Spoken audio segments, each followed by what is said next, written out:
Alright, so now I'm in Akiba, Tokyo, and I'm at BC Computers. We're just going to take a little look at the laptops that we have here.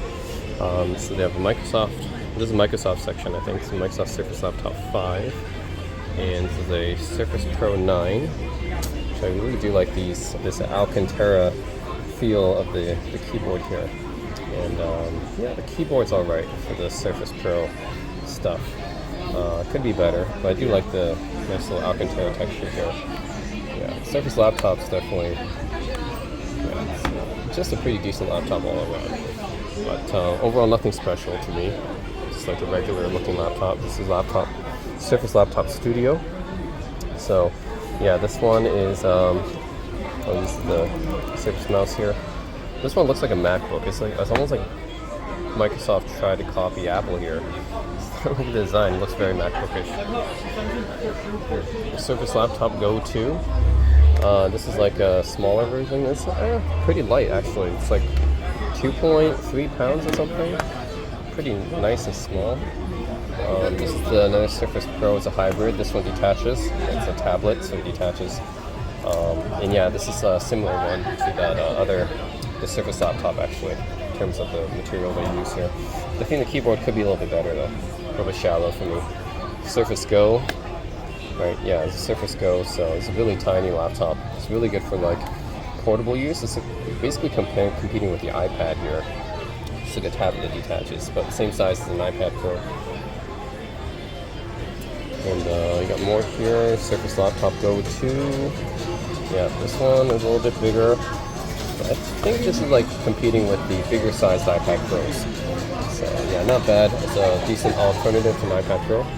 Surface Laptop 5. This is a full-size laptop, 15-inch, competes with most 15-inch laptops. It's okay. Pro 9. Surface Pro 9. This one's actually an Alcantara green. It's a really interesting color. Laptop Studio again. This one looks like a MacBook. It really looks. Yeah, if it wasn't running Windows, I would have thought that this was like a MacBook. Laptops, this is Studio 2. Very similar to MacBook Pro. Surface Laptop 5 here again. Laptop Pro 3. Just their smaller version. Competes with MacBook Air, I think. That's what this one is. Yeah.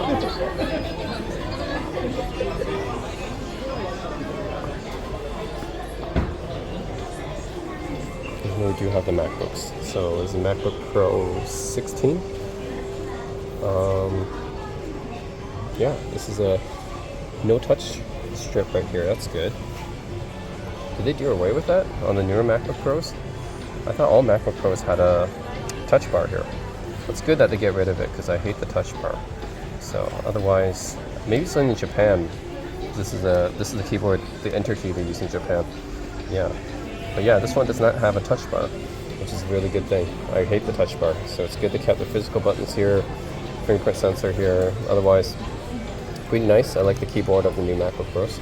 So really large trackpad, so pretty nice. That's the MacBook Pro 16 without a touch bar, which is nice.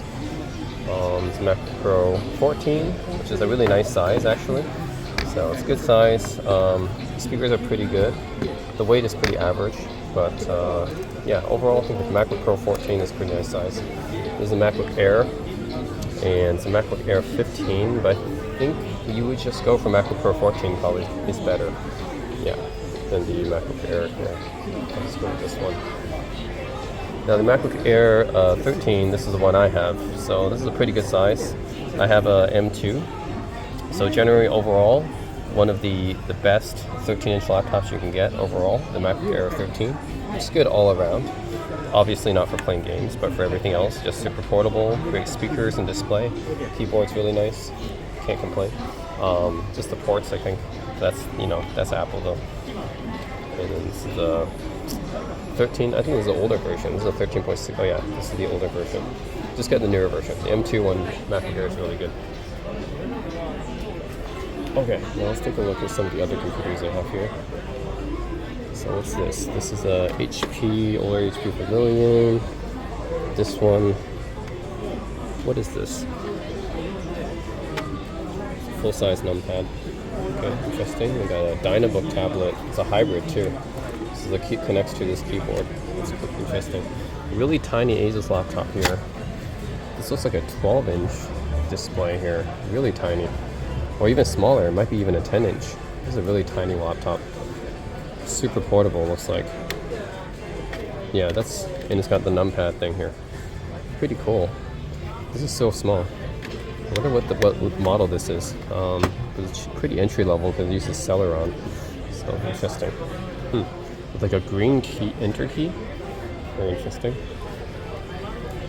Some more MacBook Pro, MacBook Air, the older MacBook Air, a Vio F16 here with a full-size numpad. So that's interesting. I don't think I've seen this one before. Full-size numpad, and it's a pretty big Vio too. Yeah, I usually see smaller Vios. This one's pretty big. This is Surface Laptop 5 with a nice material. Kantera. This one, Fujitsu. It's a Japanese brand. They don't really sell much outside of Japan, but Fujitsu is pretty common in Japan, I guess. This is 11-inch? Huh. 11. Okay, interesting.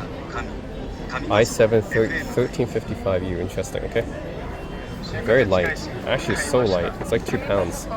Or something like this. So light. Wow. This is NEC, another Japanese-only brand here. NEC makes a lot of laptops in Japan. You don't really see them abroad. I would say the laptops are just okay. They're similar to the Fujitsu and the Vio and the Dynabooks. So, but it's super light again. A lot of Japanese laptops are just focused more on the weight. So it's super light. It's like 2 pounds, 14 inches. Yeah, and they have a ton of ports usually for Japanese laptops. With all NEC Levi, I think. Yeah, they always have at least like 8 ports or something like that. So another NEC. The thing about Japanese laptops, super light, they have a lot of ports and stuff like that, but the display and the speakers are usually not as good compared to Western brands. Because Japanese laptops focus more on, I guess, giving you weight and ports and size, but not as much on the display or the speakers compared to, more Western brands. Another one, these are all NEC, I believe. Nice. Let's see. There's another Levi NEC. I really like this color. It's a nice blue color. Yeah, small trackpad. It's typical Japanese laptops. Big enter key. Really humongous enter key, actually. But his keyboard's pretty nice. This looks like a detachable hybrid. Interesting. This is a Wacom pen. It's a Wacom pen. Detachable hybrid. Fujitsu. Nice Fujitsu laptop again. Super light. It's like 2 pounds. Got a lot of ports. Yeah, the this fold-out Ethernet port is really cool. Whoops. Another Fujitsu here. So yeah, this is another Fujitsu. Pretty nice. Again, super light. Really do like Fujitsu's design here. It's like nice and glossy, nice keyboard and everything. Yeah, overall it's pretty nice design. Of course, you have a lot of ports. This is typical Japanese laptops here. Pretty nice. And the Fujitsu here, 13.3-inch display. Again, really nice keyboard. I love the design. Super light, very portable. So, yeah, pretty good. I like these Fujitsu designs. So these are actually Vios. Vio is the new company that took over Sony's Vio brand. So this is not Sony, but it's its own company, Vio Corporation. They still make laptops, and this is the S13. So I would say like fairly comparable to Fujitsu or Dynabook. The thing about Vios is I find they're, good laptops, but nothing really special when you look at the Fujitsu and NECs, right? Actually, it's pretty much similar to NEC. I think Fujitsu's design might be a little bit better, but yeah, pretty similar to NEC or Dynabook. It's just that Vio actually does sell in the US. Fujitsu and Dynabook don't really sell in the US, and NEC doesn't really sell in the US either. Vio does, so I guess some Americans might be familiar with Vio at least, and they do give you a lot of ports, and it is really light. That's typical for a Japanese laptop. But yeah, otherwise I don't think Vio designs are that interesting to me. So This is the Lenovo Yoga. HP here. Nothing special about these designs. It's an Asus Chromebook 5. Cool. It's a detachable Chromebook. This one's an IdeaPad Duet.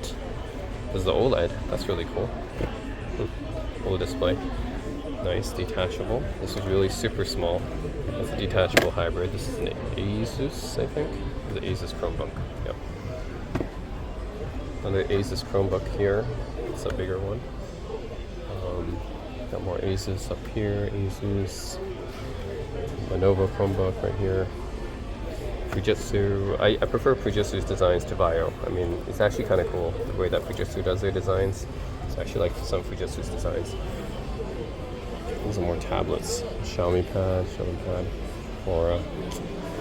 Actually, there is Panasonic as well. Yeah, and Panasonic actually has a very interesting design compared to any of the other Japanese brands. As you guys can see that the Panasonic uses a circular trackpad in their designs, and they keep the laptop super compact and small. And yeah, the keyboard is very compact. It's not as great, for typing because it's very, very closely together.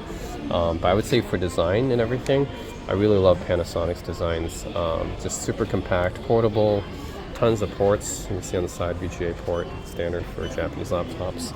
Status indicator lights. Side here, you can see how many more ports that they have.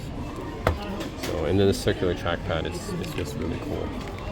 So I really like Panasonic's designs, just so unique, and they don't sell outside of Japan either. This one has a fingerprint sensor too. Really cool fingerprint sensor, right? Yeah, just super tiny and compact. I really like Panasonic's designs. So these are 12-inch laptops, I think. Yeah. Whoops.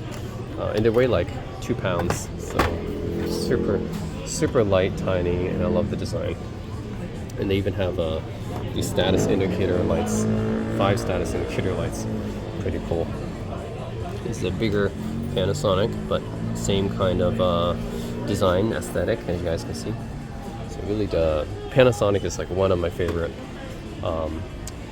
PC brands now. It's just that they don't sell outside Japan, unfortunately, because they're just so unique in design. Look, the power button's a switch, right? That's really unique. They're just the most unique out of all the Japanese brands. All right, here, what do we got here? This is a Dell. Okay, that's a very slimline design. Look at this. Wow, this keyboard is very slimline. They got touch controls out here. I don't think I like that. That's like Apple Touch Bar stuff. I don't like that touch roll right there. But keyboard, it's a different aesthetic for sure. Very minimalist type of aesthetic here. Interesting. I don't think I've seen this kind of design before. It's a Dell. I could have never thought that this was a Dell. That's cool. Different design. I don't think I would ever use it though. And this one is also Dell. Interesting. Dell really made some different designs here. Very sleek looking. Again, taking inspiration, I guess, from MacBooks. This one as well is also a Dell. They all look really different too. This looks, yeah, they all look different. They're all Dells. Interesting, Dell has like many different designs here. Again, these are all Dells, I think. Interesting, the designs I like. Okay, all very interesting designs. Yeah, thing is, for Dells, yeah, I think that some Dells look very interesting to me. It's cool that Dell's experimenting a lot of aesthetics. HP as well as the HP Envy. So, and the fingerprint sensor is built into this bottom row as opposed to Dell, which is on the top row, similar to a MacBook. The HP does it similar to Samsung, who has it on the bottom row. So there's a Spectre. I think Spectres are really nice. I think this is the X360. Yeah, it's an X360. This is the X360. It actually flips around like a Yoga. So that's a really cool design. Overall, I really do like HP Spectres. Pretty unique laptops. Well built. Keyboard's nice on them. This is the Pavilion. Yeah, I think Spectres. Yeah, I think Spectres are probably the best out of HP's. This is the Asus VivoBook. Never thought really highly of VivoBooks. I think they're just alright. ZenBooks are more interesting to me.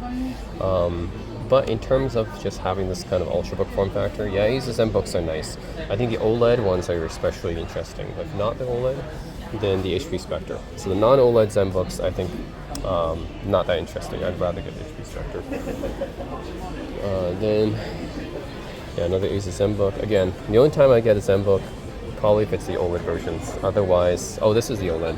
Okay, yeah. So then has some kind of interesting, unique feature, right? In this case, the OLED display really makes it interesting. So that's probably the only time I'll get the ZenBook. Otherwise, I find ZenBook, the actual aesthetic of a ZenBook, is very similar to the other laptop brands on the market. So nothing really unique or interesting, except if they have OLED. ExpertBook, I don't think I've ever seen one of these before, but again, the design, not too interesting to me, not too special. VivoBook, never thought much highly of those, just kind of boring design. What's this? This is a Lenovo. Okay, I never would have thought. So the IdeaPad designs are, yeah, I mean, this looks, I guess, similar to like like in one of those Dells or MacBooks. Actually, everything looks kind of similar to MacBook these days. Another Lenovo. This is a Yoga, so it has a 360-degree hinge. That's at least different. Interesting. It's another Yoga, so at least the Yoga does have something different, which is a 360-degree hinge. The IdeaPad here. This one's a detachable, which is nice. Those of you who are on the go can use this as a tablet. Oh, there's another Lenovo here. I think it's the same one, same model, and another Lenovo. Okay. More hybrids here. This is actually an Amazon Fire Max. Interesting. I didn't know Amazon made hybrid tablet computers. That's cool. I guess I didn't know that. I wouldn't buy it, but it's interesting that Amazon makes hybrid computers. Okay, we got more Fujitsu's here. This one's a huge Fujitsu with like a full numpad and everything. On top of that, it has dedicated buttons for HDMI menu support and power button up here. That's a really unique design. Again, Fujitsu is probably next to Panasonic.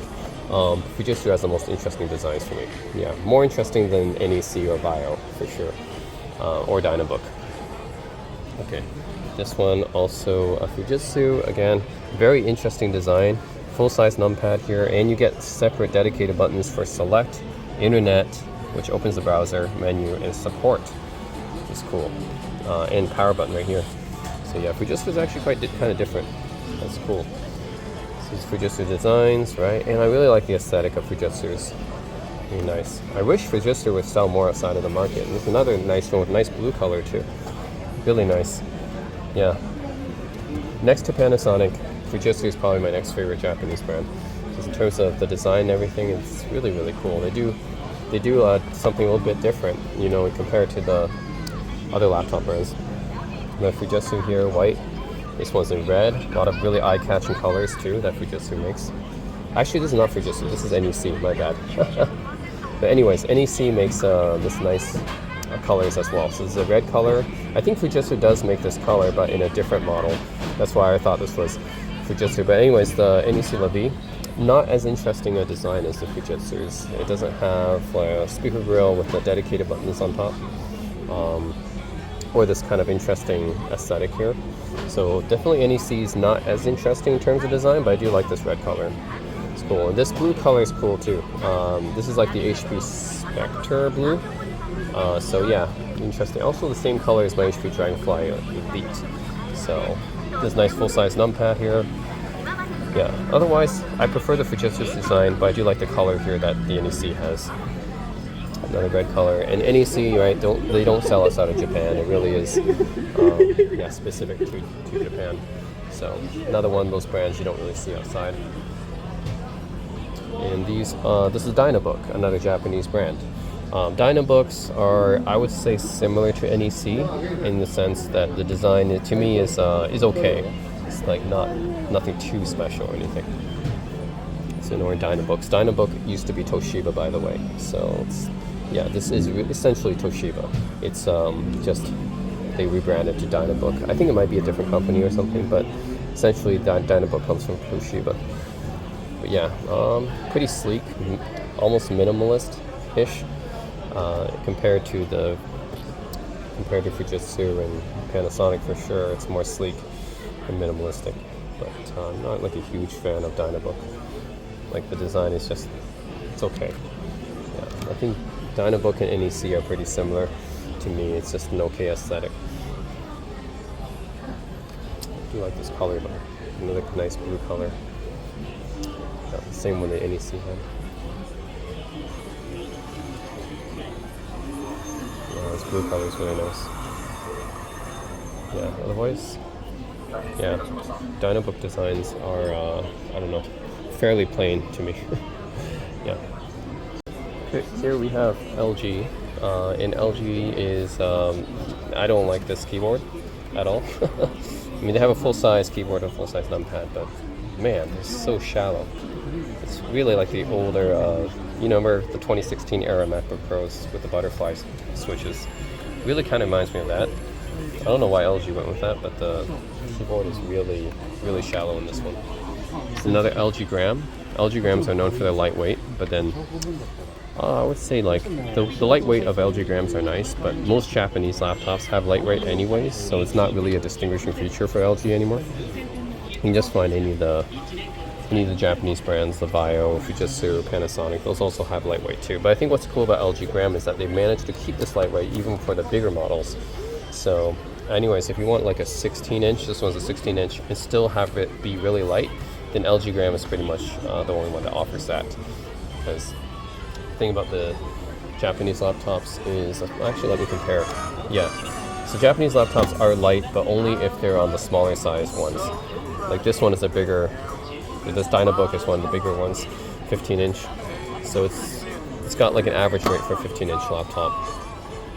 Whereas the LG, if you get a 16-inch LG, it's actually going to be much, much lighter than other 16 inches. So that's a distinguishing feature of LG Grams, is that they're super light for their size. So another LG here, again, but the LG design is very plain, again, similar to the Dynabook and NEC. I don't see anything special about LG's design. Just if you get the LG Gram, at least you get the super lightweight. Otherwise, the design, nothing special about it. Third Wave, never heard of this brand, so I don't know much about it. Doesn't look any special to me though. MSI, yep, a Taiwanese brand. They're usually known for gaming laptops, but they do have some regular looking laptops here as well. So this is a flip, I guess it goes 360 degrees like a yoga. Yeah, so that's interesting, I guess, but I would say MSI probably, if I were going to buy an MSI laptop, it wouldn't be for one of these normal looking laptops. It'd probably be for a gaming laptop, because that's what they specialize in. For one of these laptops, probably Asus is probably what I'd rather go for. This is kind of looks like an Asus actually, this MSI. Yeah, it really looks more like an Asus ZenBook, and I'd probably just rather go for an Asus ZenBook. And again, MSI, although MSI does have a lot of different designs here, none of them are really that interesting to me. Or they're derivative of a Lenovo or Asus. And this is a Lenovo, right? Again, nothing special about this one. Just Lenovo's okay. Oh, this is one of the MSI gaming laptops. So yeah, if I would go for an MSI, it'd probably be for a gaming laptop like this, because that's what MSI is known for. That's what they're good at. But again, even for gaming laptops, probably I can pay up a little bit more to get an Asus ROG. Or at this price, you also have Acer Predators as well. So there's some competition here for gaming laptops. MSI is just one option. It's another MSI laptop. So font's interesting, this one. MSI, another one, not too interesting. Mouse, I don't know what this brand is. Mouse. Aero. Okay, this is a Gigabyte laptop. Gigabyte's brand is Aero. And again, it doesn't look that special. It looks very similar to an MSI or an Asus, right? Gigabyte's probably well known more for their gaming laptops too. This is a Asus. So this one is, I mean, at least it's got something a little bit more interesting. Short space bar here, but it's got dedicated keys here for the volume, mic. So yeah, and it's got the ROG aesthetic, I guess, for the fonts and stuff. Don't know what this doesn't even have any brand on it. I guess these are the Dell ones, right? Okay, yeah, the really interesting looking Dell ones. This one with the touch bar type of thing on top. So it's different. I don't think I like it, but it's at least different. Yep, more. I think these are just Dells. Yeah, and this is another Dell. This is the Dell Gaming series, which I think they try to take from. I mean, you have an Alienware right here, right? Yeah. So this is the Alienware M15. I have the M15, so I'm very familiar with this one. Very good. I like the design of Alienware. So you know, it's just pretty unique design, which I really like Alienware for that. And the Dell is like a lower, just like taking almost some design details from the Alienware and just making it lower priced and using some lower quality components. But this one has a numpad too. But they're not bad deals, so the Dell gaming line isn't too bad. This is the Inspiron Gaming, I believe. It's not too bad. Just, you know, I'd probably just rather pay up more for the Alienware design. But if you're on a budget, Dell gaming ones are bad. And here we got more NEC, Levi's. Very light actually for this size. ThinkPads, okay, here we got Lenovo ThinkPads. This one's a full size with the numpad and everything. A lot of keys actually on top. Let me see how many keys on top here. ThinkPads are really good. I really do like the ThinkPad is a unique aesthetic because it has the trackpad in the middle here. Or the track point, I should say. Track point in the middle here, and you have a dedicated buttons to the track point. So for business laptop, definitely ThinkPad is one of the best. So the X1, really light. Decent amount of ports, I think. Yeah, definitely, and the keyboard for the ThinkPad are always pretty good. So the ThinkPads always have pretty nice keyboards and stuff like that. So definitely, and they have their own unique little design too. So I ThinkPad is definitely one of my favorite laptop brands. I have 3 ThinkPads actually. So they have really unique design, good quality, durability. Keyboard's nice. Speakers are not that great. I think that's the weak point of ThinkPads, but otherwise, yeah, these days they have good displays too. Dolby with Dolby Vision and stuff even. But yeah, the keyboard is nice. A lot of good features. Ports and everything, and the weight is nice too. So the X1, this is the X1. So that's pretty good. This one has Dolby Audio. But even then, I don't think the speakers on these are that great. But everything else about ThinkPads are nice. Yeah, designed really well and very durable. This is IdeaPad, I guess. Using batteries and worthless speakers. Okay, so the fingerprint sensor is on the side here, interesting. Have some more buttons on the side here. This one, everything on the side. Another IdeaPad. So I don't find IdeaPads that interesting to me. Some of the designs are cool, but most IdeaPads, it's kind of boring design, yeah. Just typical. I think I'd rather just get an Asus. Yeah. They're solid. I mean, they're not bad laptops, but yeah, these things are more Lenovo. I just don't find the design that great, that interesting to me. So for Lenovo, I pretty much just go for the ThinkPads because that's really the premium line of laptops here. ThinkPads, they actually have a really unique design aesthetic and are built really well. Alright, so now we're looking at gaming laptops. So here is Alienware, who is one of my favorite gaming laptop brands because their designs are really nice and unique. As you guys can tell, unique designs is one of, if I buy a laptop, I want to buy a laptop that's unique looking. Alienware really hits that out of the park with the unique alien type of design. The alien head logo and has RGBs at the back. So this is their legend design, and I have a decent amount of ports, so usually. So yeah, the Alienware is definitely one of my favorites in terms of gaming laptops. And if you order it from Dell, you can actually customize them, I think with Cherry MX keyboards, optionally. Some models have it. So yeah, anyways, mine, I do have a Cherry MX keyboards, so pretty cool really if you can get that feature. Then you have the Dell Gaming Series, which like I said, if you're on a budget, they're pretty good, but I'd rather just pay up more for the Alienware design. So you got more Dells here. Got more Dells here and more Alienwares. I think this is the X15 right here. That's a newer series compared to the M15. The X series is definitely more slimmer. You guys can see this is yeah, they have like more of a slimmer edge. So I think this is the X series for sure. It's a little bit more slimmer design. Although I don't think necessarily better than the M series because I think they removed some of the features.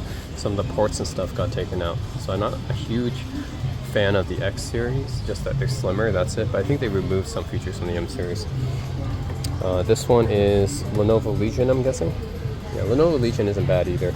I would say, like, if you're on a budget, Lenovo Legion, HP Victus, and Dell Inspiron Gaming are all solid options. So Lenovo Legion isn't bad at all if you're on a budget for gaming laptops. There's another Lenovo Legion here. Again, not bad at all. I think the keyboard is a little bit mushy for these. Yeah. The Alienware keyboard I think is a bit better, for sure, than the Lenovo Legion ones. And Asus ROG, of course. Asus ROG is always nice. That's also another one of my favorite gaming brands. So next to Alienware, I'd probably pick Asus ROG if I was looking for a gaming laptop. Generally very nice. Keyboard, features, functionality, and design-wise, I think Asus ROG really hits it out of the park. But they have a few different options. You can have the Strix, which is kind of like, the Strix is like maybe like a mid-range-ish gaming laptop, and then the Zephyrus is probably their top of the line. I think this one is like a Strix. This is IdeaPad Gaming. I never heard of IdeaPad Gaming. I thought, okay, is this a lower end model of the Lenovo Legions, I guess? Yeah, interesting. Okay, Lenovo, Dell Gaming, again, pretty good on the budget. They have gaming handhelds here too. So this is a Neo Air Pro. I do have the Air Pro, so it's cool that they have these here as well. I have that. And One X player, I don't have the One X player. Would be interesting to compare that to a Neo 2, but I don't have the One X player. I wonder how this performs. I do like the face buttons on the One X player a little bit better than the Neo though. D-pad, I think the Neo's D-pad's really good actually. Analog sticks, about the same. I think I prefer the Neo's D-pad, but with the One X player's face buttons and trigger buttons. Yeah, I like One X player's trigger buttons better too. Shoulder buttons too. And ROG Ally, of course, I do have the Asus ROG Ally. It's pretty much a competitor to the Steam Deck. The only thing is it's definitely bigger, a little bit bigger than the One X player and the Neo for sure. The Neo is smaller. Yeah, the Neo is pretty small because this is the Air. I don't think they have the 2 here. They have the 2S. Be a nice comparison. They don't have the Steam Deck here for comparison either. So this is MSI, right? Another popular gaming brand. Although I don't really like MSI, because like the build quality and stuff and the design is not as great as Asus. I do prefer Asus design and build quality over MSI. So yeah, but MSI is usually cheaper. I get it. So a lot of people, some people do like MSI just because it's usually cheaper than the Asus ROG or Alienware, and I get that. But you know, I'd still probably rather go for HP Victus or the Lenovo Legion if I was looking for a cheaper gaming laptop. I'm just not a huge fan of the MSI aesthetic. They're not like that interesting to me, and plus I've heard a lot of my friends have issues with MSI's build quality, so they have issues with the laptop failing on them. This is a Stealth. This one is actually less powerful, but more portable, of course. Yeah. And then MSI here, MSI, more MSI. There's a lot of MSI here. So this one's huge. This one has like an interesting RGB lighting at the bottom. So this at least has a pretty interesting aesthetic here. Yeah. But again, not one of my favorite gaming brands. I probably prefer Asus ROG and Alienware. Then if you want something cheaper than that, which MSI is competing in the cheaper space, probably Acer, Predators, even Gigabyte I would prefer over MSI, but that's just me. And here we have Gigabyte, right? Gigabyte, again, I think Gigabyte's pretty good. I would prefer it over MSI. I think Gigabyte's pretty solid. Although their design is pretty plain in my opinion, but I haven't heard any issues with Gigabyte's build quality, unlike with MSI's. And another Gigabyte up here. Although we have the Aorus, which is Gigabyte's premium gaming brand. So I never had Aorus, but I do think Aorus's design is really cool. So they have this this logo right here, which is like this. It's kind of a mythological bird design, which is really cool. Yeah, so at least Aorus is a pretty cool aesthetic, I think. Unique fonts and everything, and yeah, I think Aorus is interesting. as an option. I've never had any Aorus laptops, but I think they're an interesting option. They usually started out with lighter designs and smaller designs, but I guess now they have bigger laptops like this too. This is Asus ROG again, which I think is really cool. They have one key feature about Asus ROGs, besides the font and everything. Yeah, the WASD caps are special, and they have dedicated buttons, sometimes on the side, but not in this one. Yeah, this one's really cool. I like the white color is really nice. I really do like this white color. So, but just the short space bar in the Japanese version, right? Yeah, but that's really cool. So Asus ROG. Yeah, this. Oh, this is definitely a Strix, I believe. Yeah, so this is ROG Strix. So again, I think Asus ROG is awesome. So one of my favorite laptop brands. And then this is the higher up version, which is the Zephyrus. Zephyrus is the top of the line ROG stuff because they're made to be even thinner and lighter compared to the Strix. So the Strix has a more gamery aesthetic, right? Actually it has RGB, yeah, it has RGB at the bottom because that's what the Strix has, lights at the bottom.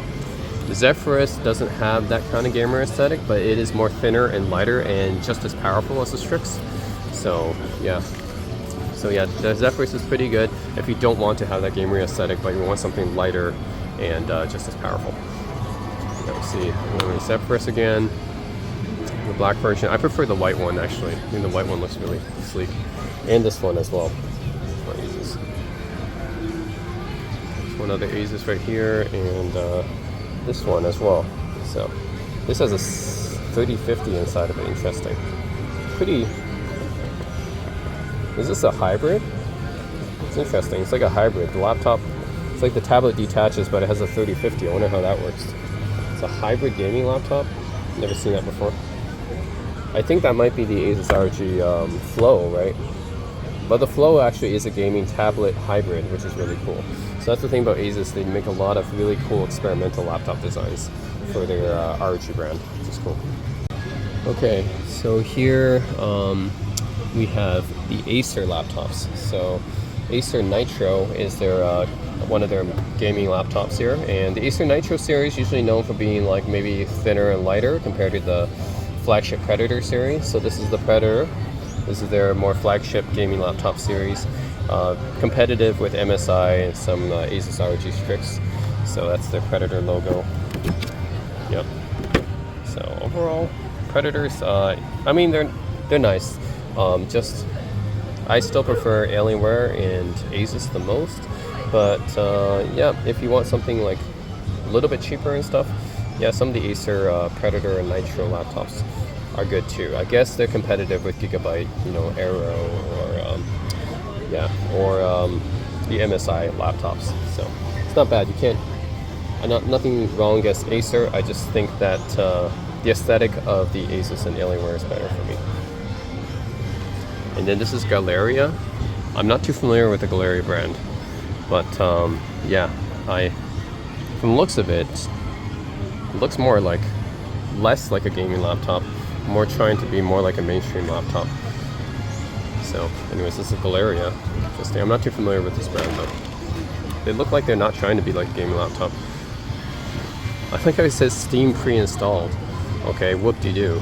It's not like a huge thing to have Steam pre-installed or anything. It's like saves you from going to the website and downloading it. Wow, okay. But yeah, Galeria. I wonder who makes this. Now, don't really have much experience with Galeria as a brand. I don't think they even sell their laptops abroad. This is the first time I've seen them. Interesting aesthetic though. This one doesn't even use Island. This doesn't use chiclet keys at all. It uses an old school keyboard. It's interesting. Anyways, yeah. This is what, G-Tune mouse. There's another brand that I'm not familiar with. They don't seem any different from like MSI or Gigabyte, but yeah, just from looking at them, they look very similar to like an MSI or Gigabyte. So I don't know. Mouse. This one is interesting because this keyboard is like, this is a chiclet keyboard.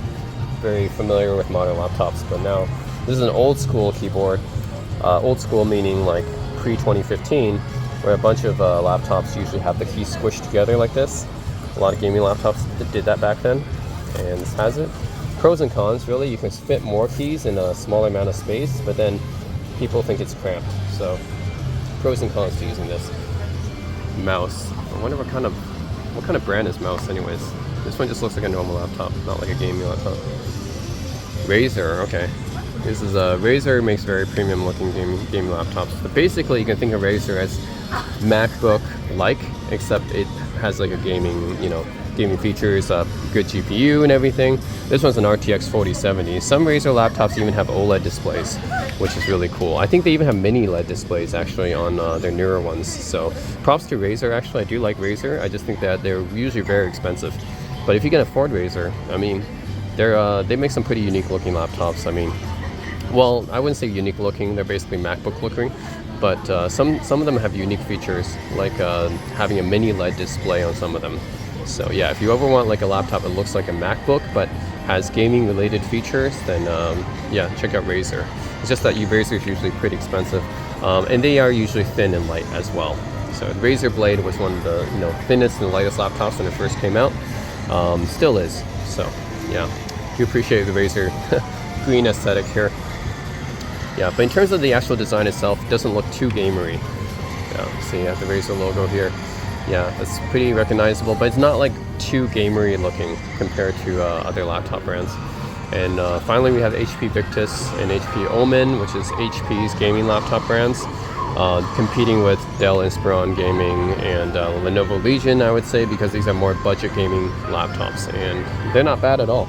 Actually, HP Victus is not too bad. Usually you can find them for very good prices, and they have decent specs on them, like 3050. Like, they're not like gonna be really powerful, but they're also not that expensive either. So yeah, so if you need expensive gaming laptops like Razer, Asus ROG, Alienware, and then on the budget side, right, HP Victus, which is solid. I mean, they're okay. They're competing with Lenovo Legions and Dell Inspiron Gaming. I think they're fine. So, and it doesn't even try to, yeah, it uses its own logo, right? It uses its own logo. It doesn't try to use HP's logo at all. So HP's really trying to make Victus like its own brand. Say Victus. Like, you wouldn't know this is an HP, right? Because it's not labeled HP at all. But I think Victus has some solid specs for the price. So yeah, and HP Omen is their kind of older laptop, gaming laptop brand. Victus is their newer one. They're usually going Victus with their newer laptops. So yeah, definitely you can do a lot worse than HP Victus if you're looking for a budget gaming laptop. Yeah, and yeah, I can see the whole design aesthetic of Asus laptops are pretty cool. The ROG laptops usually have their own design aesthetic. Sometimes they even have this matrix lid which lights up in like special, you can put your own like special effects and colors or something on it. It's pretty cool. Like Asus does a lot of cool stuff with their laptops. So when it comes to phones, we have the Sharp Aquos. I'm not tried it. Sharp Aquos, they only sell these in Japan. I'm not sure how good they are, but yep, they're a Japan only phone. So Sharp does not sell any phones outside of Japan, I don't think. Or maybe they do, but not in the US. This is Oppo. I've tried any Oppos. I heard that, yeah, I heard the Oppos are pretty decent for the price. I haven't tried any.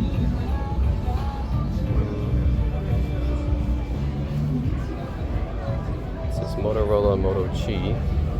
Yeah, I'm trying the new Motorola's, but they're Chinese owned now. They're owned by Lenovo, but again, not too popular in North America, but seem pretty interesting. Moto G. You have 50 megapixel quad pixel camera. It's pretty good. Yeah, it's a Motorola Edge G35, pretty good. And the E32, a lot of Motorola models. Yeah, these might be more popular in other places, but definitely not in the US or Canada. I'm not seeing many people have Motorola's. Xiaomi Red Note, they don't even sell these in Canada or US. I heard good things about them. Look at that camera, it's a 50 megapixel. They look like pretty fancy technology there. So yeah, it's pretty thin too. Headphone jack too, nice. Yeah. Xiaomi Redmi Note. The Redmi Note is bigger, right? Pretty nice looking phones. I wish the Xiaomi sold outside into US and Canada. They don't sell them. Yeah, I'm sure these Xiaomis and Motorola's pretty good. See, these Motorola's have a headphone jack too, right? Yeah, they do. Props to a lot of Chinese phones. I guess Motorola's Chinese now for keeping a headphone jack on a lot of them. Jesus, ROG phone. Oh, this is cool. It is a really powerful phone. Alright, this is ROG phone. Super powerful. Look at that. 16 gigs of RAM. That's more than most laptops. Zenfone 10. Yeah. The Zenfone 10 looks really cool. Super like compact too. I heard these cameras are really nice. They have built-in gimbals. The Asus Zenphones, I think they're so underrated. Asus should be like more well known for their phones, but they're really underrated. They actually make some pretty nice phones. Just people don't really give them a chance, I think. And again, Oppo, not really. It's pretty cool. 50 megapixel dual camera. Pretty cool. I have not used any Oppo. I'm gonna use Color OS. Yes, it's not exactly Android. Look pretty cool. And Oppo's.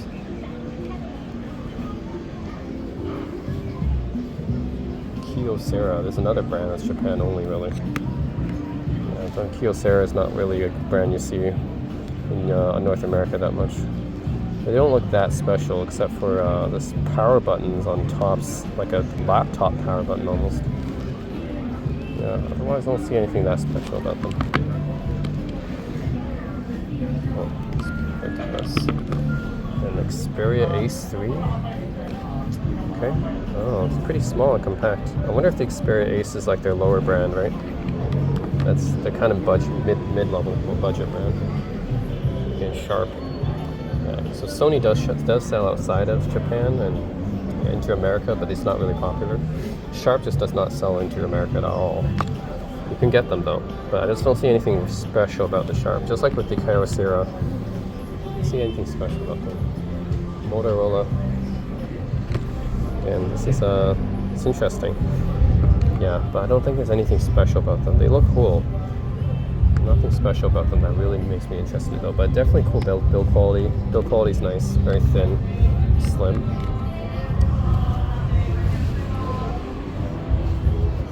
The Oppo Reno 9.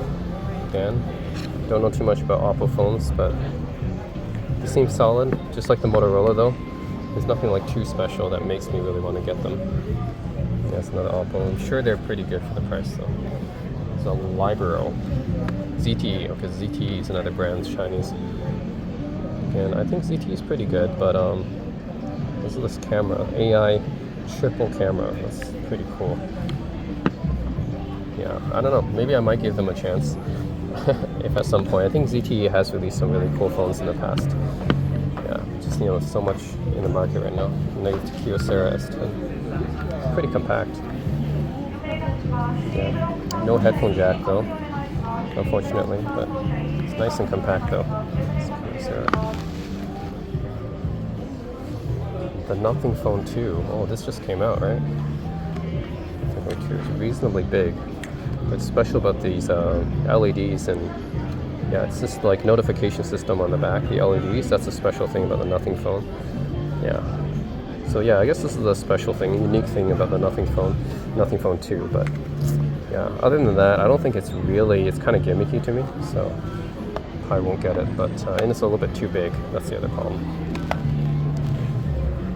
Sharp Aquos, the Aquos Sense 6. Yeah, again, nothing special about these Sharp phones makes me want to get them. Yeah, other than the fact that they're Sharp, and you don't really see Sharp outside of Japan that much, but yeah, like people probably don't know that Sharp makes phones, but it's a headphone jack, nice. But yeah, I think Sharp makes phones, but they're usually not that special. Yeah, so of course you have the iPhone 12. This is the iPhone SE 2. Okay, SE 2. Oh, yeah, I guess this is the newer SE, which is the same shape as the iPhone 8. I prefer to have the iPhone mini if I want to have a small phone. Yeah. iPhone 12 though, yeah, this is old.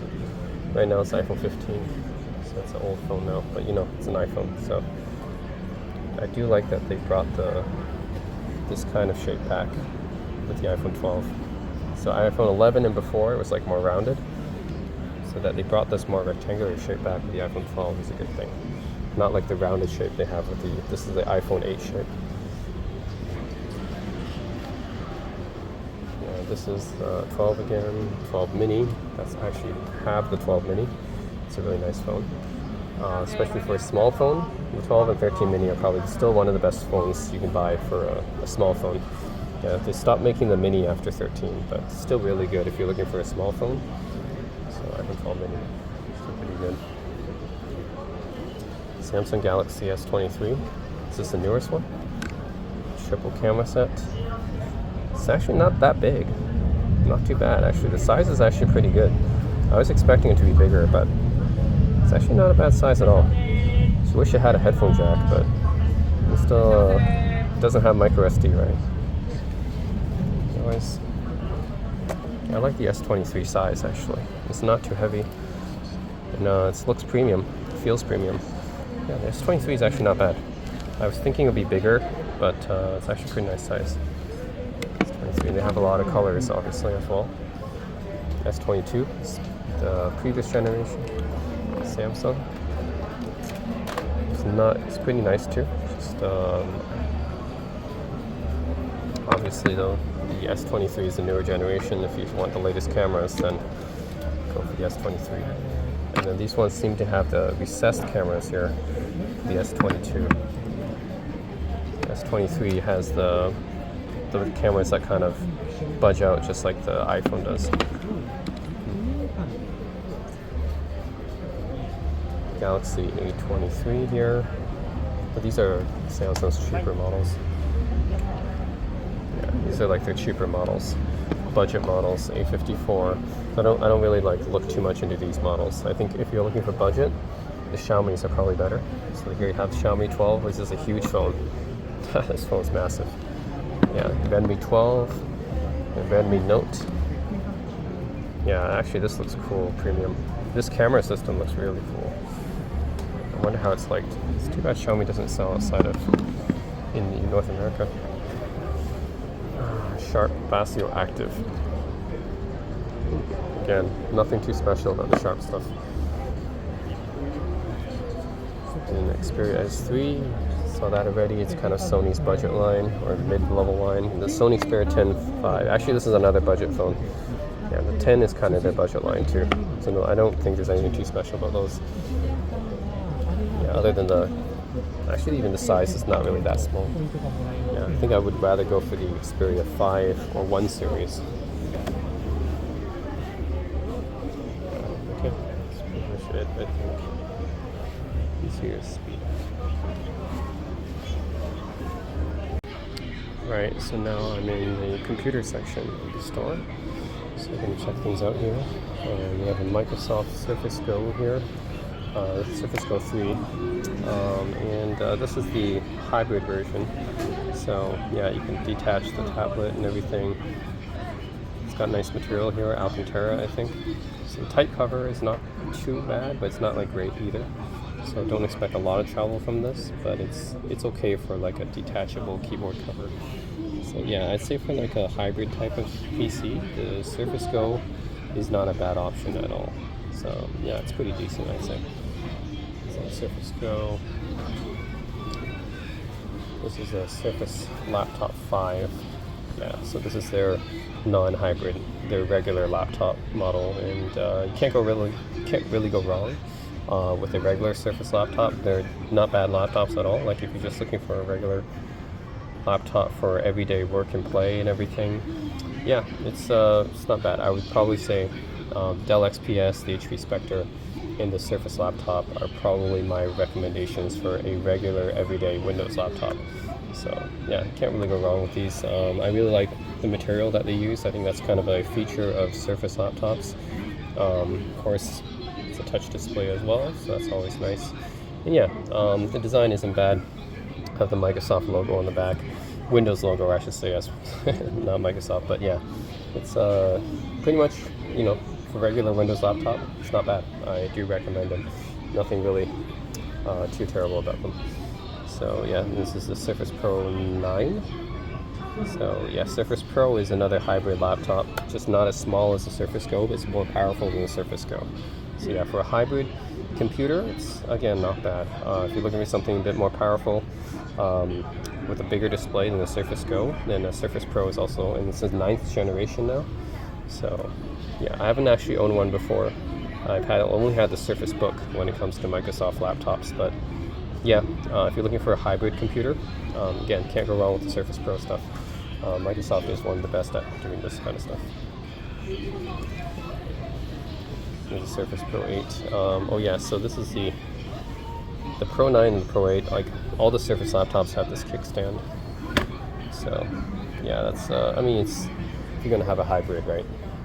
You gotta have a kickstand. So Microsoft does that really well. This is the last generation, the Pro 8. This is the Pro 9. I really like this color. Nice color material. It's good. So Microsoft always has like really interesting stuff for their type covers. Laptop, Surface Laptop Go 3. I wonder if this is just this is like a cheaper, smaller version of Surface Laptop. This doesn't have the cool material though. This has your standard aluminum type finish like a MacBook. So it's got a more standard material. Not as special looking in my opinion as the Surface Laptop. And the Surface Laptop Go 2. Yeah. Again, I don't see the differences. This one, I guess the differences are under the hood. Exterior wise, it looked about the same. This one in pink. I guess they have a few different colors. I do like this light blue color, is pretty good. Actually, this aluminum finish, even though it's not that special, at least it's got a nice, interesting color. Like it's got this light blue azure color, which I guess is pretty cool. And this has got this light green color as well, kind of like mint green. Yeah, some interesting color options. So again, for a regular laptop, yeah, the Microsoft Surface laptops are pretty good. You could definitely do a lot worse. And this is a Surface Laptop 5 again.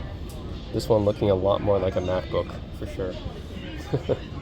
Like, yeah, if you told me this was a MacBook, you know, without the obviously keyboard is a bit different, but it looks pretty similar to a MacBook 16, MacBook Pro 16. I mean.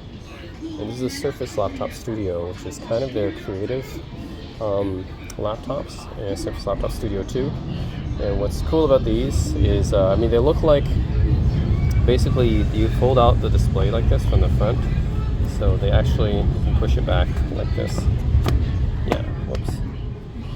Yeah, you push it back like this, and then it's like a regular MacBook style laptop, Windows laptop, I mean. Right, it looks like a MacBook except it's Windows, but then it has the ability to push out the screen like this.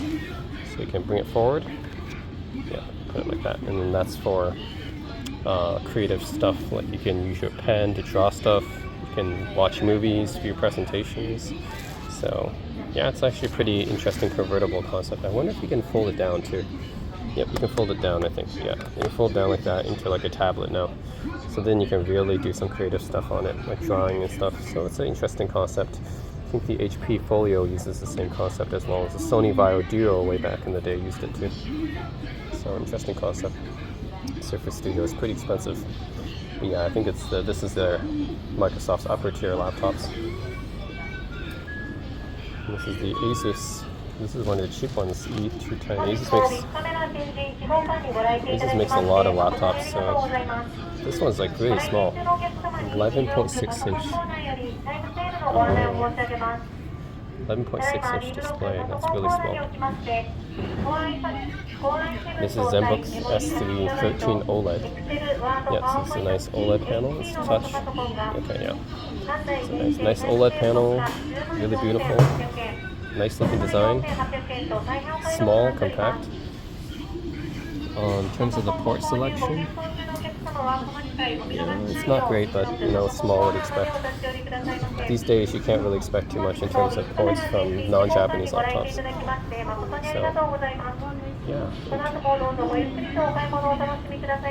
yeah, in terms of like a regular laptop, this ZenBook 13 OLED isn't too bad. Very light, portable, great display. And yeah, these Harman Kardon speakers might be good. I know I've had hit and miss experiences with them, but yeah, I definitely would not hesitate recommending the ZenBook 13 OLEDs. I mean, Asus has if you're looking for OLED laptop and something in a compact form factor, can't go wrong. Now it's really cool, they have the One Netbook stuff here. So this is a One Netbook A1, which I've had before. I had this laptop, it's really small, tiny. You can rotate the screen and fold it back down like a tablet. So it's a super small UMPC laptop. So I definitely had this before. Now I have the GPD Pocket 3, which kind of replaced this. And the One Netbook One Mix 4, which is a convertible. You can flip this back like a yoga display and just 360-degree hinge here. And if you're looking for like a really small, tiny laptop, yeah, it's either the GPD Pocket 3 or the One Mix 4S. Both are pretty nice. This one has a more traditional touchpad here. The Pocket 3 is a bit smaller and has a touchpad up here. Also has like a swivel hinge. This one's a yoga style hinge. So otherwise, yeah, I think either the One Mix 4S or the GPD Pocket 3 are pretty nice netbook style laptops you can get right now. They're both pretty expensive, but you know, there's niche designs. Surface Laptop Go 2, seen this before. Surface Laptop 5, I think we've seen this before. And again, the one thing about Microsoft laptops, so you need to have this special charging. This is the charging port. It's just kind of magnetic. There's also an expansion port too. You can expand the dock into it, but it's also proprietary, which is kind of annoying, I guess. So that's very Apple-like of Microsoft to make a proprietary port, right? All right. So this is the Asus VivoBook, which has a Ryzen processor in it. So yeah, I mean, I haven't like looked at VivoBooks too much, but in my experience, VivoBooks are kind of just like honestly Lenovo. So this is a Asus VivoBook. So yeah, in my experience, I'm not too familiar with VivoBooks, but they're just more like the creative version of ZenBooks, I guess. Although some ZenBooks are creative as well. So I guess VivoBook is like an overall little bit lower tier than ZenBooks are, but otherwise pretty similar in terms of design. So yeah, if you like ZenBooks and you want to save a bit of money, VivoBooks might be the way to go. Yeah, so I'm not too sure what the differences are with ZenBook and VivoBook, other than ZenBook usually has a little bit better specs. And this is the Lenovo. Okay, Lenovo has a lot of different designs. I almost thought this was an Asus at first glance. It's a Lenovo, so I can't say anything special about this one. Yeah, it looks like a standard. What is this? 15-inch? Yeah, 15-inch laptop. Your standard, you know, decently powerful 15-inch laptop with a numpad, GeForce graphics. MacBook Air. Is this which MacBook Air is this one? This is Intel CPU version. Okay, so this might be a last gen MacBook Air. It's got the Intel CPU. So it's pre Apple M1. So I can't recommend these because the M1 and M2 are just going to be way better. Okay, this is the Asus UX325. Yeah. Again, ZenBooks aren't bad for what you get. So again, if you're looking for a nice, stylish, compact laptop, ZenBooks are always pretty good, and a lot of them have OLED options as well. So yeah, pretty good. Third Wave. Never seen this laptop brand. It looks like I don't know. It looks like they copied like a MacBook again.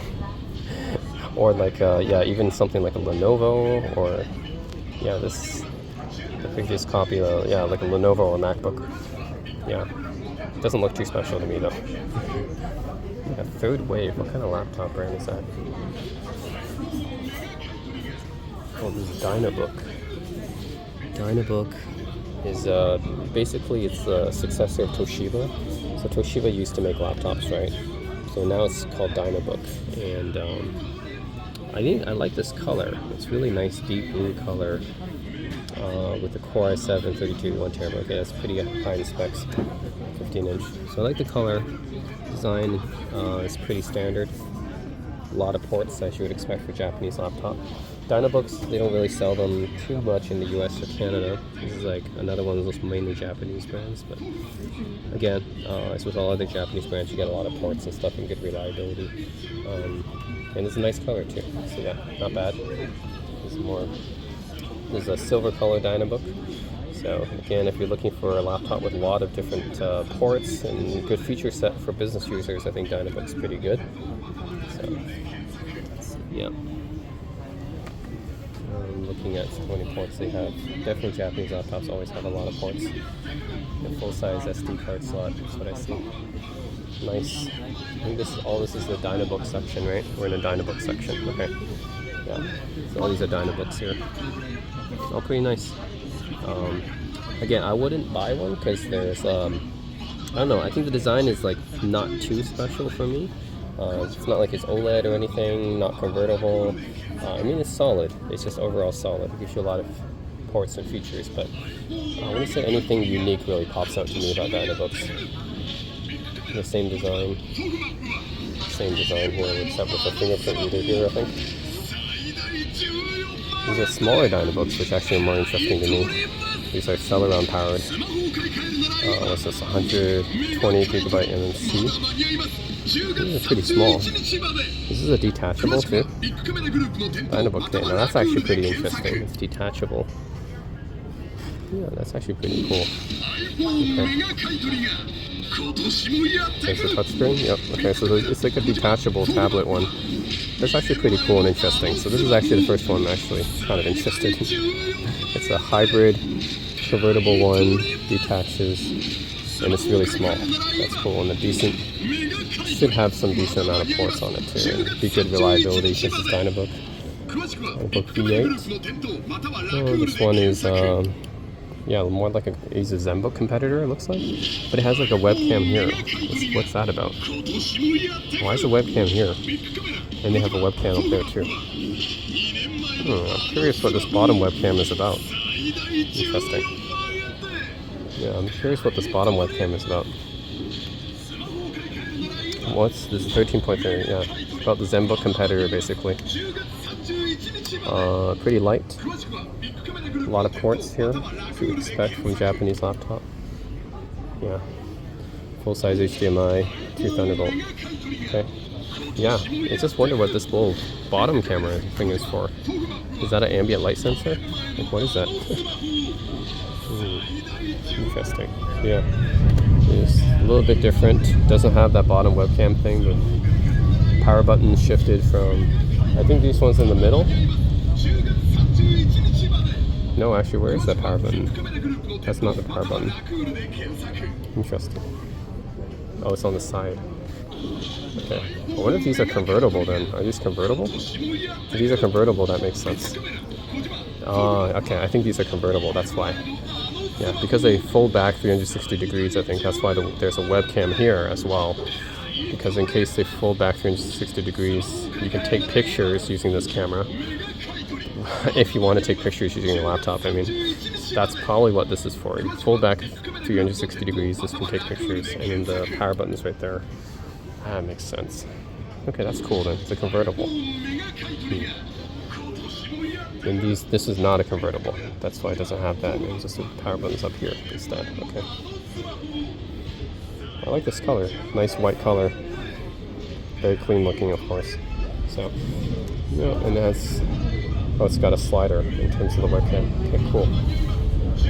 Interesting. Again, I don't know if I would get this over a Zenbook, but it's a nice alternative. It's got full-size Ethernet. Nice. That's a nice extra, actually. A lot of Zenbooks don't have. This probably has more ports than the Zenbook. So that's something. Yeah, and it has full-size HDMI. Yeah, I like this blue color. That's very similar to Zenbook colors. But you might want to get a Zenbook or this, because this one has more ports. This one has power buttons here. It has micro SD Ethernet. Yeah, a lot of different ports on these. So that's the advantage of Dynabooks.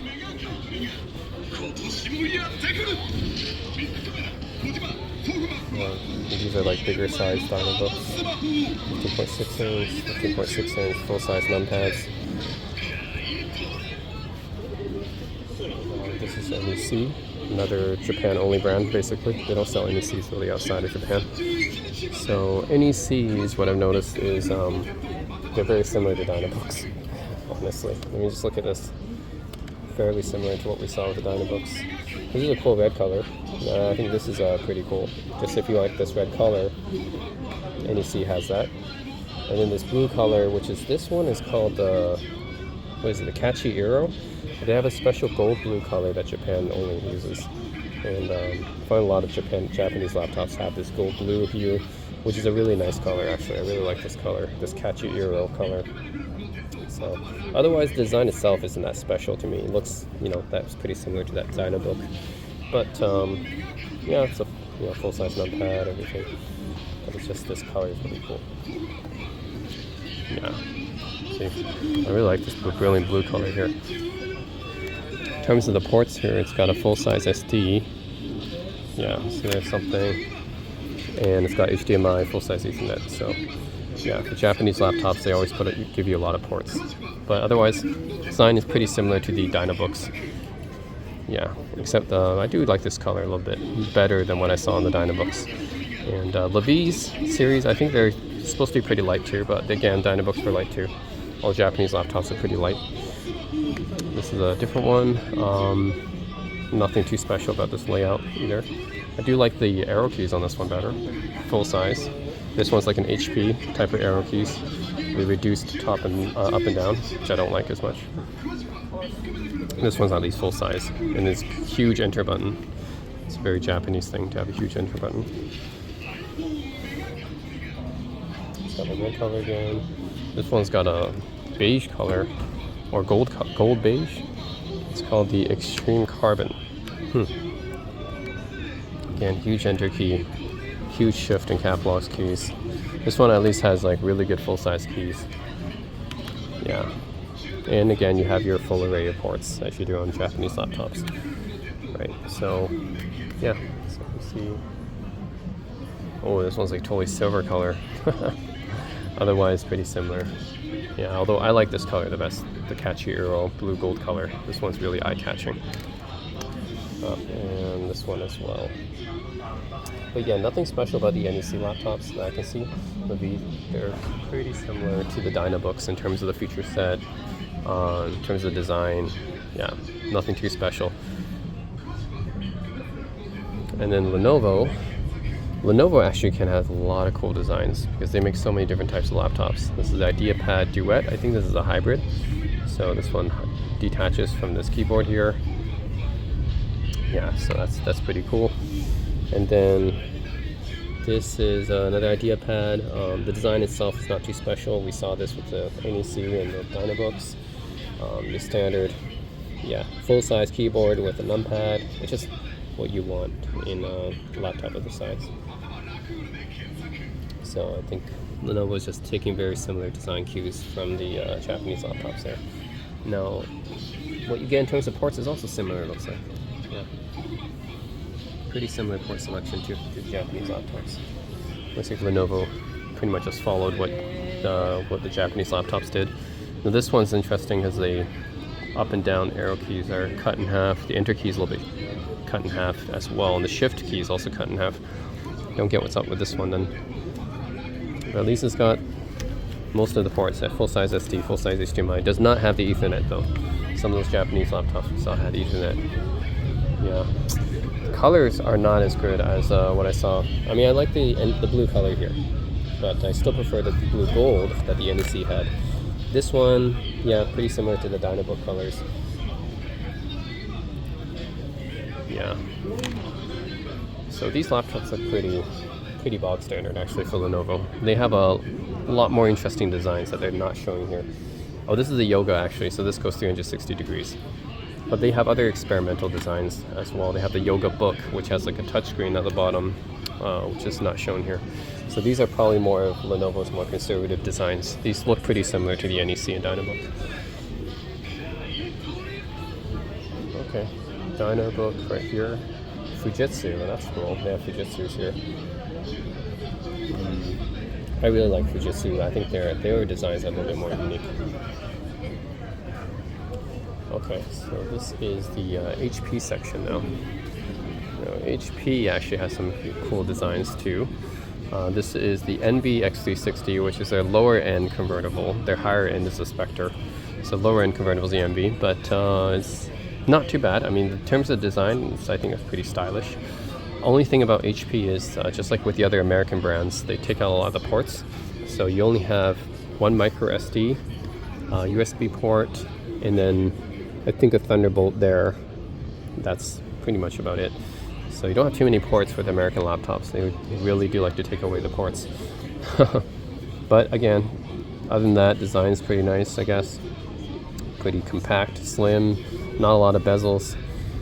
The screen, oh, this is not the OLED because the Spectre has the OLED. But yeah, this is the lower end one. It's not too bad, but I'd probably go for the Spectre if I want something a little bit more premium.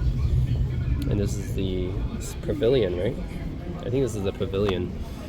This is their normal full-size laptop. Has like a brushed type of finish, which is pretty cool, I guess. Yeah. Well, you got a full-size numpad and everything. So, I guess compared to the Lenovo and the Dynabook and NEC, it's pretty comparable. Yeah, it's another Pavilion. You know, I would probably just go for the NEC or Dynabook though, because those are not easy to find outside of Japan. HPs you can find pretty much anywhere. So if that was a deal breaker, I'd go for the NEC Dynabook just because they're harder to find outside Japan. And this is a Spectre X360. So this is their more premium version compared to the Envy. These arrow buttons are really small and tiny though. Wow, really small and tiny. And yeah, almost no port selection. Your ports are limited to just like a few, under 4, probably like under 5 ports here. But what you get for that is very slim, stylish design, I guess. And I think you can have the Spectre X360 in an OLED version if you want. And I think this is a 3.2 display as well. So I think HP has moved to a 3.2 display or a 16:10. I forget. They changed the display ratio though, which is good. Used to be 16:9. So yeah, the HP Spectre X360. If you can live with the lack of ports, then it's not bad at all because it's a pretty good design and you have a really nice display and speakers from these. These Bang & Olufsen speakers have really improved a lot over the past few generations. Yeah, and this is the HP Envy normal edition. It's I think an upgrade over the Pavilion. So yeah, it lacks the numpad, but I think you get some pretty good speakers in these ones. So yeah, and this is a Pavilion regular laptop. Yeah. I've not had experience with too much of the regular versions. So like HP, like Pavilions and Dell Inspirons. Well, speaking of Dell, I think we are in the Dell section. Yeah. So now we're in Dell section now. Dell Inspiron 15. I've not had too much experience with just the regular Inspirons and Pavilions, by the way. I usually go for the premiums. But, I mean, it's your bog standard, right? Full numpad, everything we've seen before. It doesn't look too special to me. Inspiron 14 2-in-1, so at least this one's convertible, which is interesting. It's got the half-height arrow keys, which I don't like. It's got the Japanese and Turkey. And yeah, you have your... This ports is actually a little bit better than the HP's. At least you get a full-size HDMI, full-size SD, it looks like. Yeah. But otherwise, not sure what really makes this one special. It's about 13. Okay, pretty standard. Again, you have so many choices here. These are probably some of the more boring choices you can go with. The Dells. Yeah, more Dells here. Inspiron 15, pretty bog standard stuff. XPS. Okay, so XPS is their premium line compared to their Inspiron. Inspiron is like more of their regular consumer line. So you can think of this as a competitor to the Spectre. So yeah, Dell XPS 13.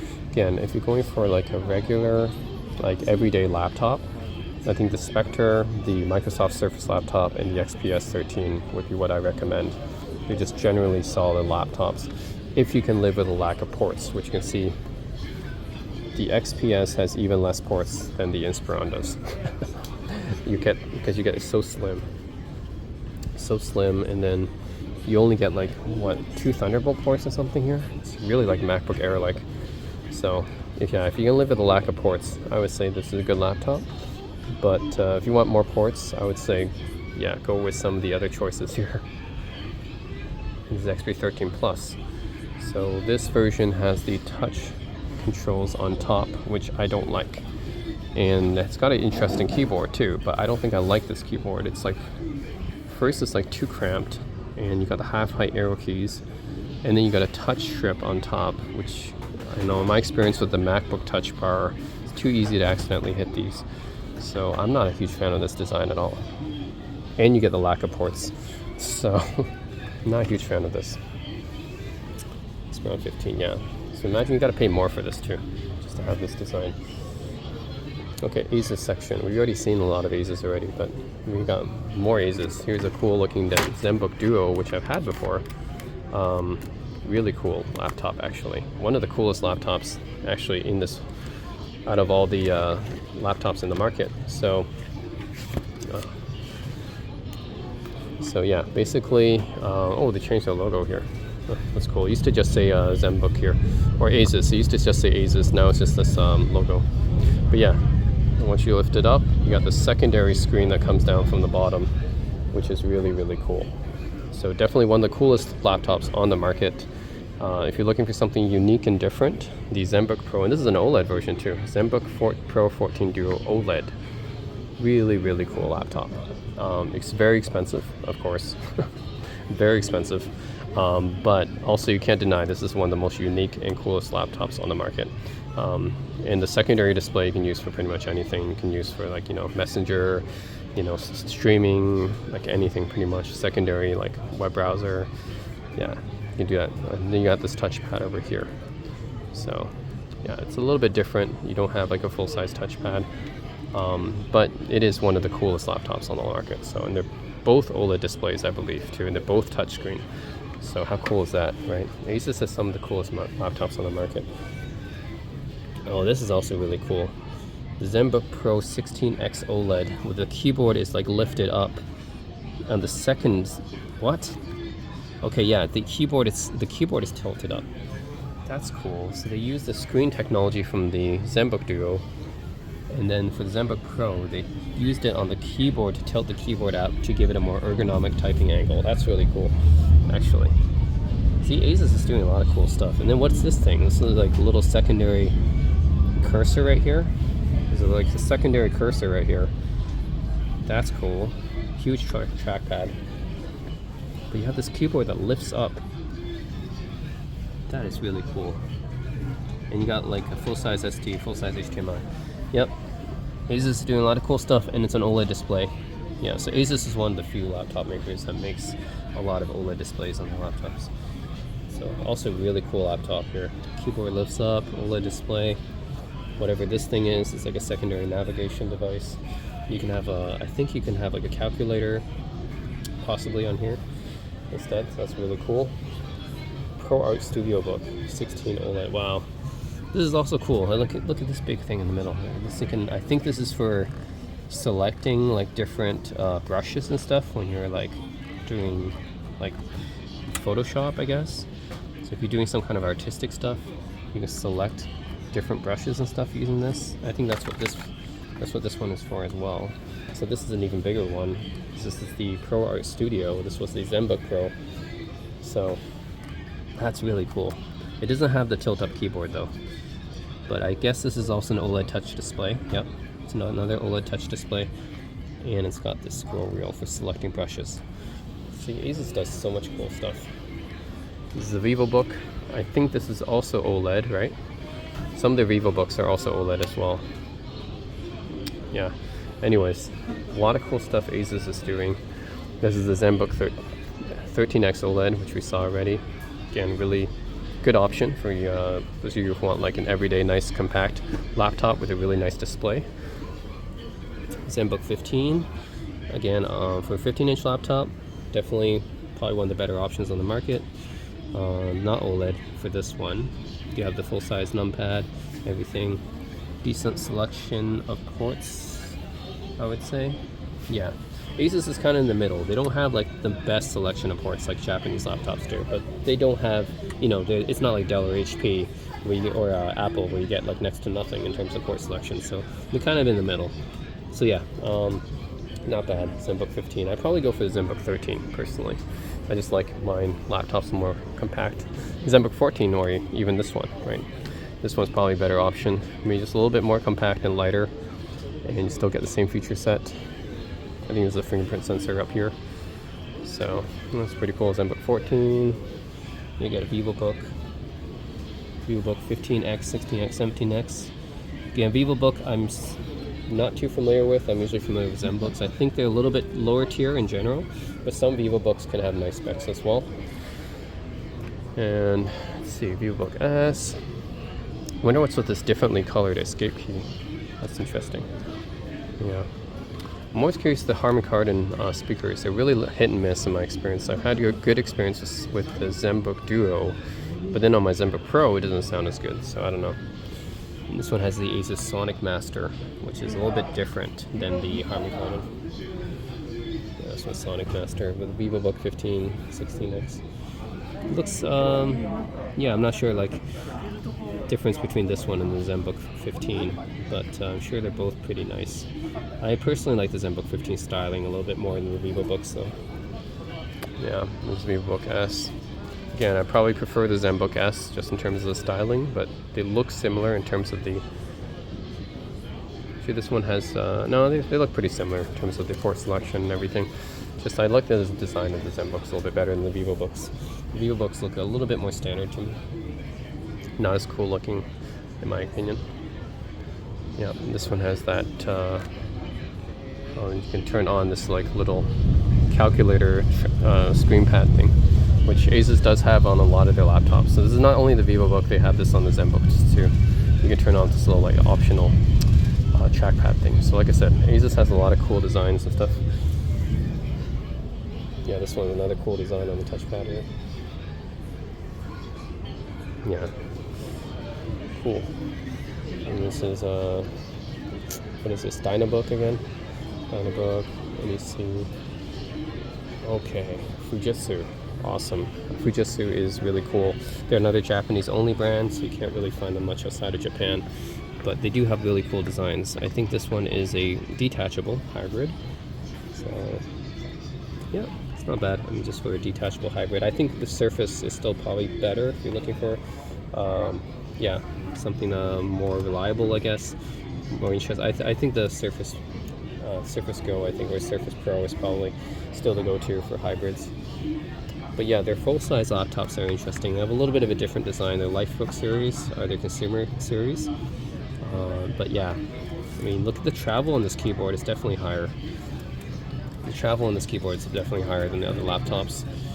And the numpad is more spacious as well. And they got like dedicated internet, menu, support, and power buttons up there. And they give you a lot of ports because it's Japanese. So they give you full-size Ethernet, full-size HDMI, yeah.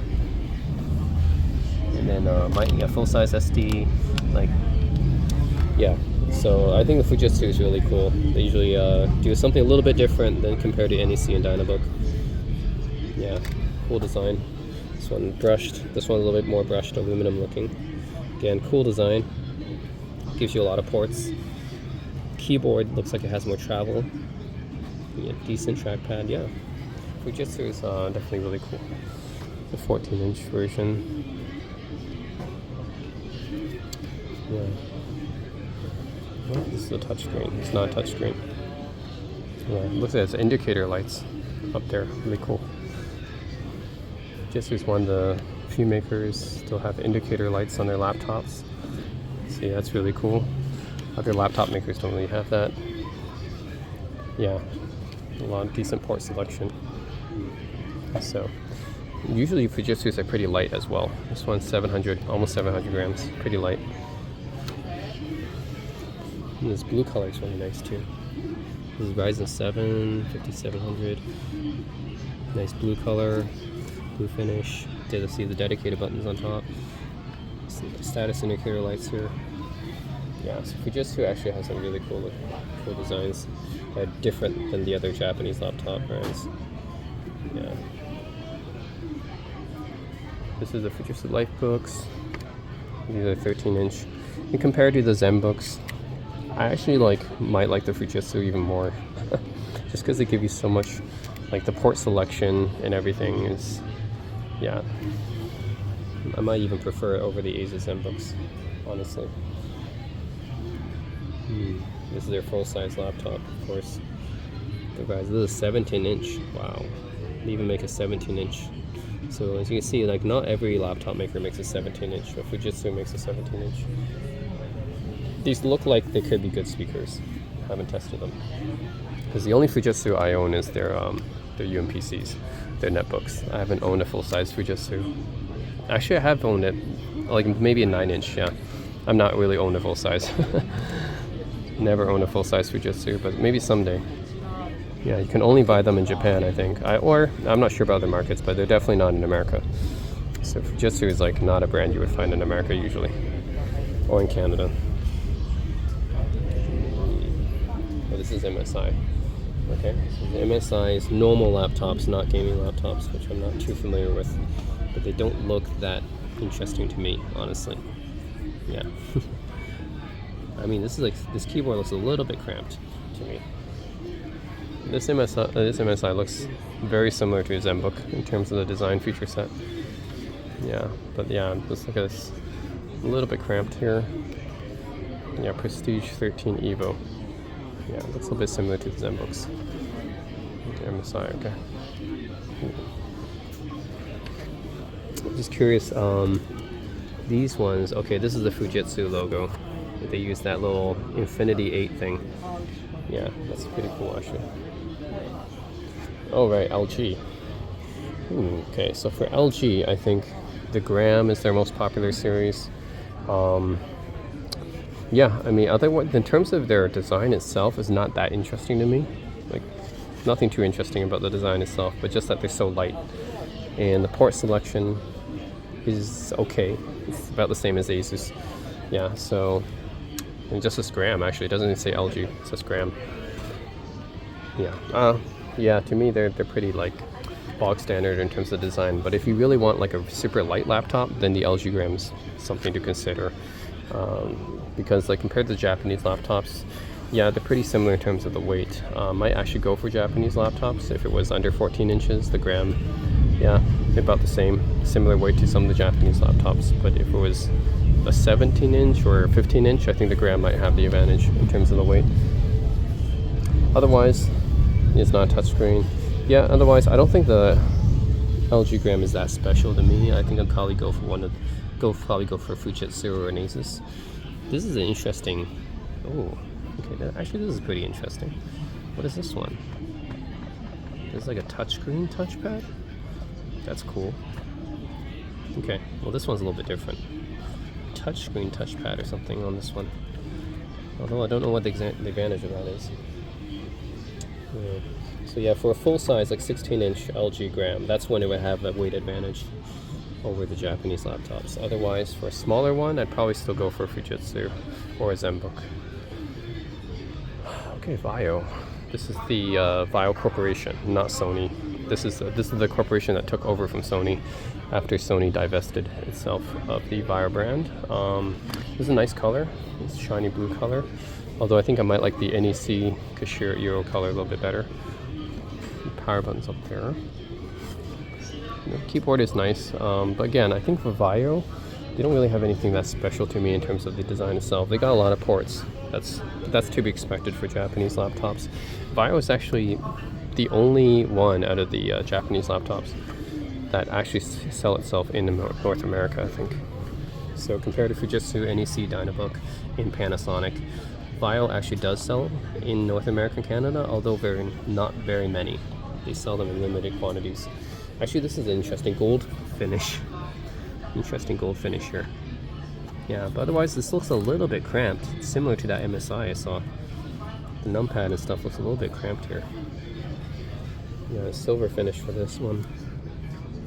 Yeah, otherwise, I mean, yeah, they have a lot of ports. They're pretty light. But I don't think they have an advantage over the other Japanese laptops that we saw, and they're pretty much similar to the NECs and Dynabooks.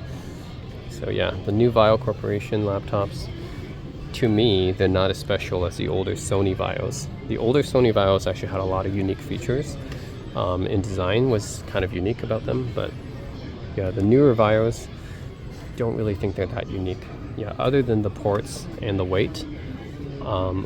I mean, yeah, it's got pretty decent build quality, and keyboard's okay. But yeah, you can find that on other Japanese laptops too. It's nothing really special about Vios in my opinion. Even the colors are, I mean, yeah, this color's fine, but like kind of boring compared to the other Japanese laptops we saw, right? Yeah, like NEC has that red color, that Kashiro color, even this blue color here. I think I would take some of the other blues that we saw before. Okay, now let's come to one of my personal favorites for Japanese brands, Panasonic. Panasonic has a lot of really cool, interesting stuff, and they don't sell outside of, well, at least I don't think they sell outside of Japan, or at least they definitely don't sell in North America. So Panasonic's, you cannot find these laptops in North America. What's cool about these Let's Note series, this is their consumer series, is that they have the circular touchpad, which is something that's really unique to Panasonic. And the keyboard is pretty firm, although it's a little bit small, but that's because it's a small laptop. Yeah, they're really specialized in these really small laptops. Nice circular trackpad. They have status indicator lights like on the Fujitsu, and they have a lot of ports. So you got full-size HDMI, full-size Ethernet here, double Thunderbolt, USB, another USB, full-size SD, USB, and VGA. So they have a lot of ports here. Like, sure, you see other ports on Japanese laptops, but you have this in really small form factors too, with this kind of more unique design. So that's really why I really like Panasonic. They do have really interesting designs. I think Panasonic and Fujitsu, to me, are the more interesting Japanese brands compared to the other ones. Yeah, Vaio and Dynabook and NEC, pretty bog standard. But Panasonic and Fujitsu have some really interesting looking stuff. Yeah, pretty nice keyboard here. Well, I mean, it's not the best keyboard, but it's okay. Yeah, I wouldn't say it's like the best keyboard, but yeah, I guess the keyboard on the Panasonic could be better actually. But anyways, rest of the design is really cool, right? Circular trackpad, status indicator lights. They have a power switch, not like button, they have a switch. And they even have, some of them even have DVD drives, I think, which is really unique, and have a lot of port selections. And they're pretty light on top of that. So like I said about the LG Gram, it's like, why go for the LG Gram when in Japan you have all these other options that are also very slim and light, right? Well, actually not slim, but they have a lot of port selection. More port selection, and they're light. Yeah. A lot of port selection here.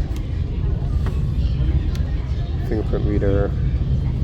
Yeah, and then the displays still have, displays a little bit more old school, but you know, you're not going to get the fancy OLED of the Asus laptops, but still, they're not bad displays. Yeah, this display's not too bad, especially for the size, you know, 12-inch. Yeah, for the smaller size form factor, I really like these CFQBs. Yeah, I mean, for a small compact laptop, I mean, these look really nice. It's just the amount of features you get for something so small, right?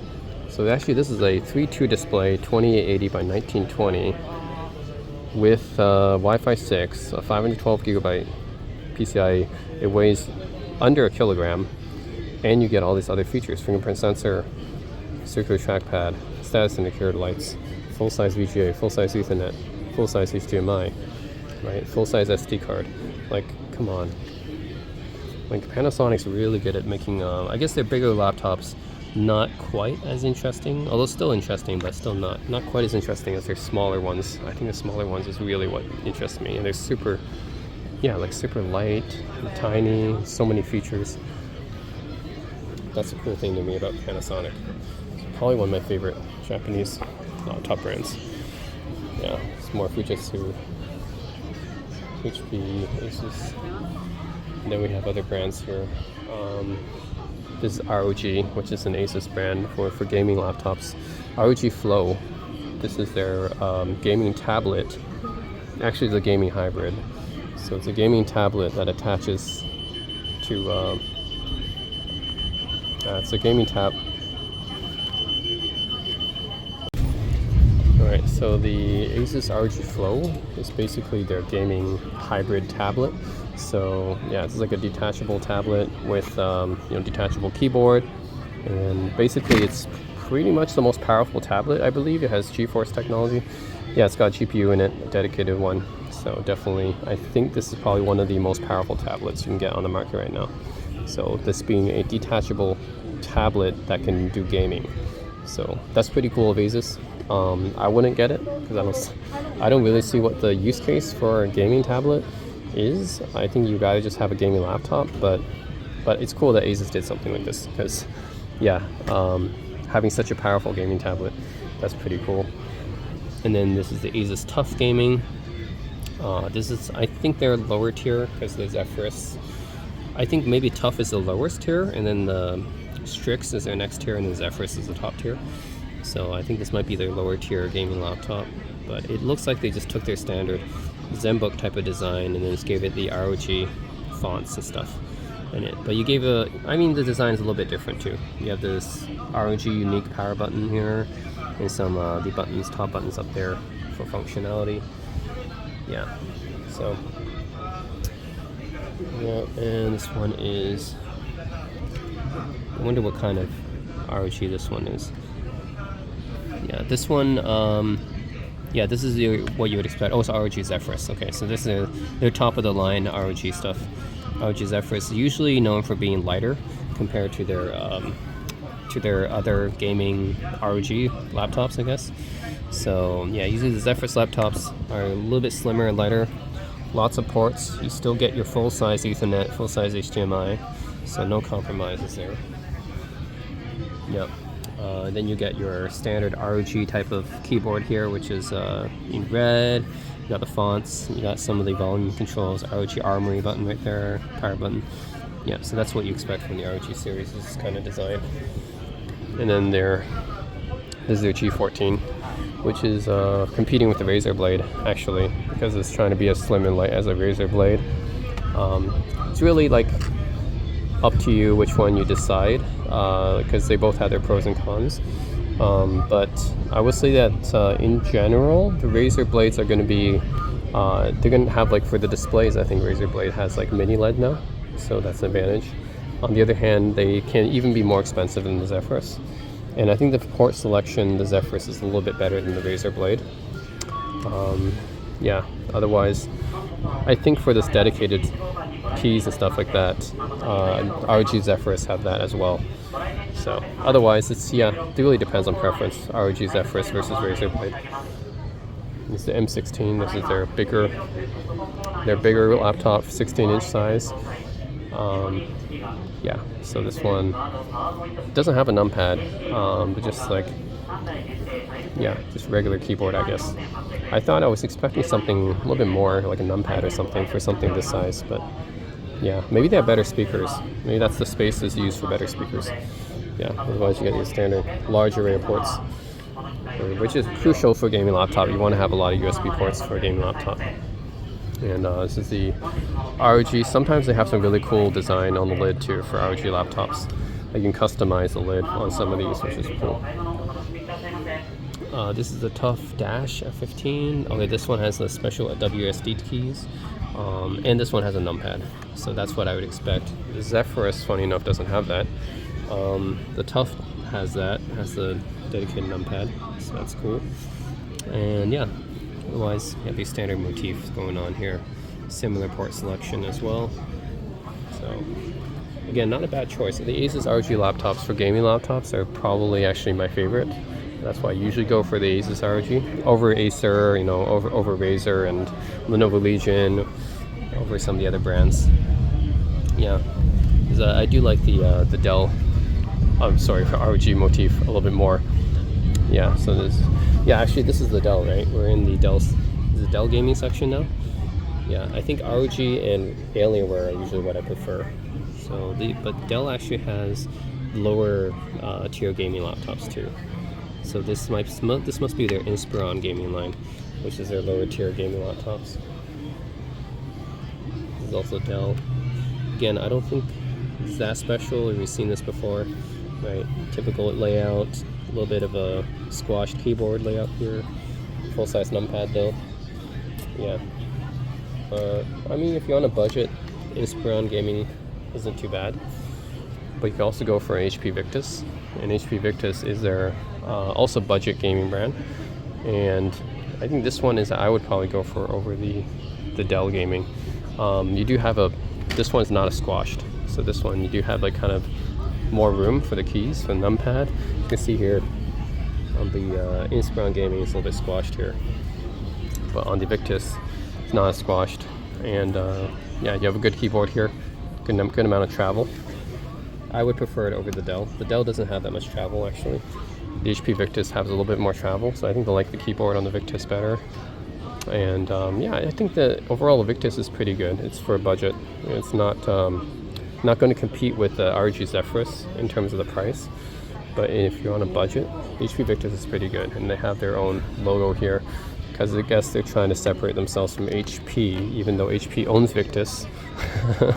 It's an HP brand, but they're trying not to see no mention of HP anywhere. They're really trying to disassociate themselves from HP. MSI, which is what they're known for gaming, but I'm not like a huge fan of MSI. I think they're I had friends that have a lot of quality control issues with MSI, and I guess they do compete with Acer and some of these other brands. They compete with Victus and Dell as well, but generally in the mid-range, I would say they don't really compete with Razer Blades or with the ROG Zephyrus. Yeah, they more compete in the mid-range. But yeah, overall, I'm not really impressed with MSI. The keyboards like this, very shallow and very cramped. You can see very cramped keyboard. This numpad, you might as well not even have it. This is so cramped. It's so easy to accidentally hit these keys. Let's look at these enter keys. Right? It's weird. Yeah, like it's so cramped. The keyboard's not that good. In terms of ports, it's okay. Yeah, just okay for a gaming laptop. But yeah, nothing really special for me about MSI. I think I'd rather just take an Asus. Like an Asus Tough Gaming, I'd probably take over MSI. I think this is what they're competing with, right? So Tough Gaming, some of their laptops compete with MSI, but you have a better layout here. Like this layout is just way too cramped. The keyboard's not that good. This keyboard's slightly better, but it's got a less cramped layout.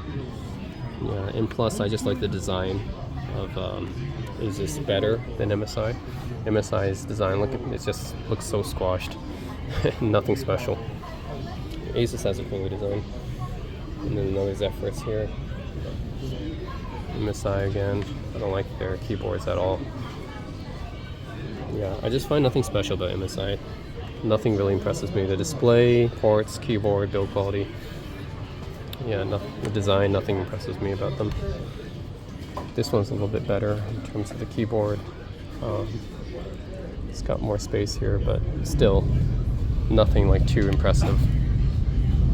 Yeah, just not too impressed with MSI in general. ROG Strix, I actually used to have this.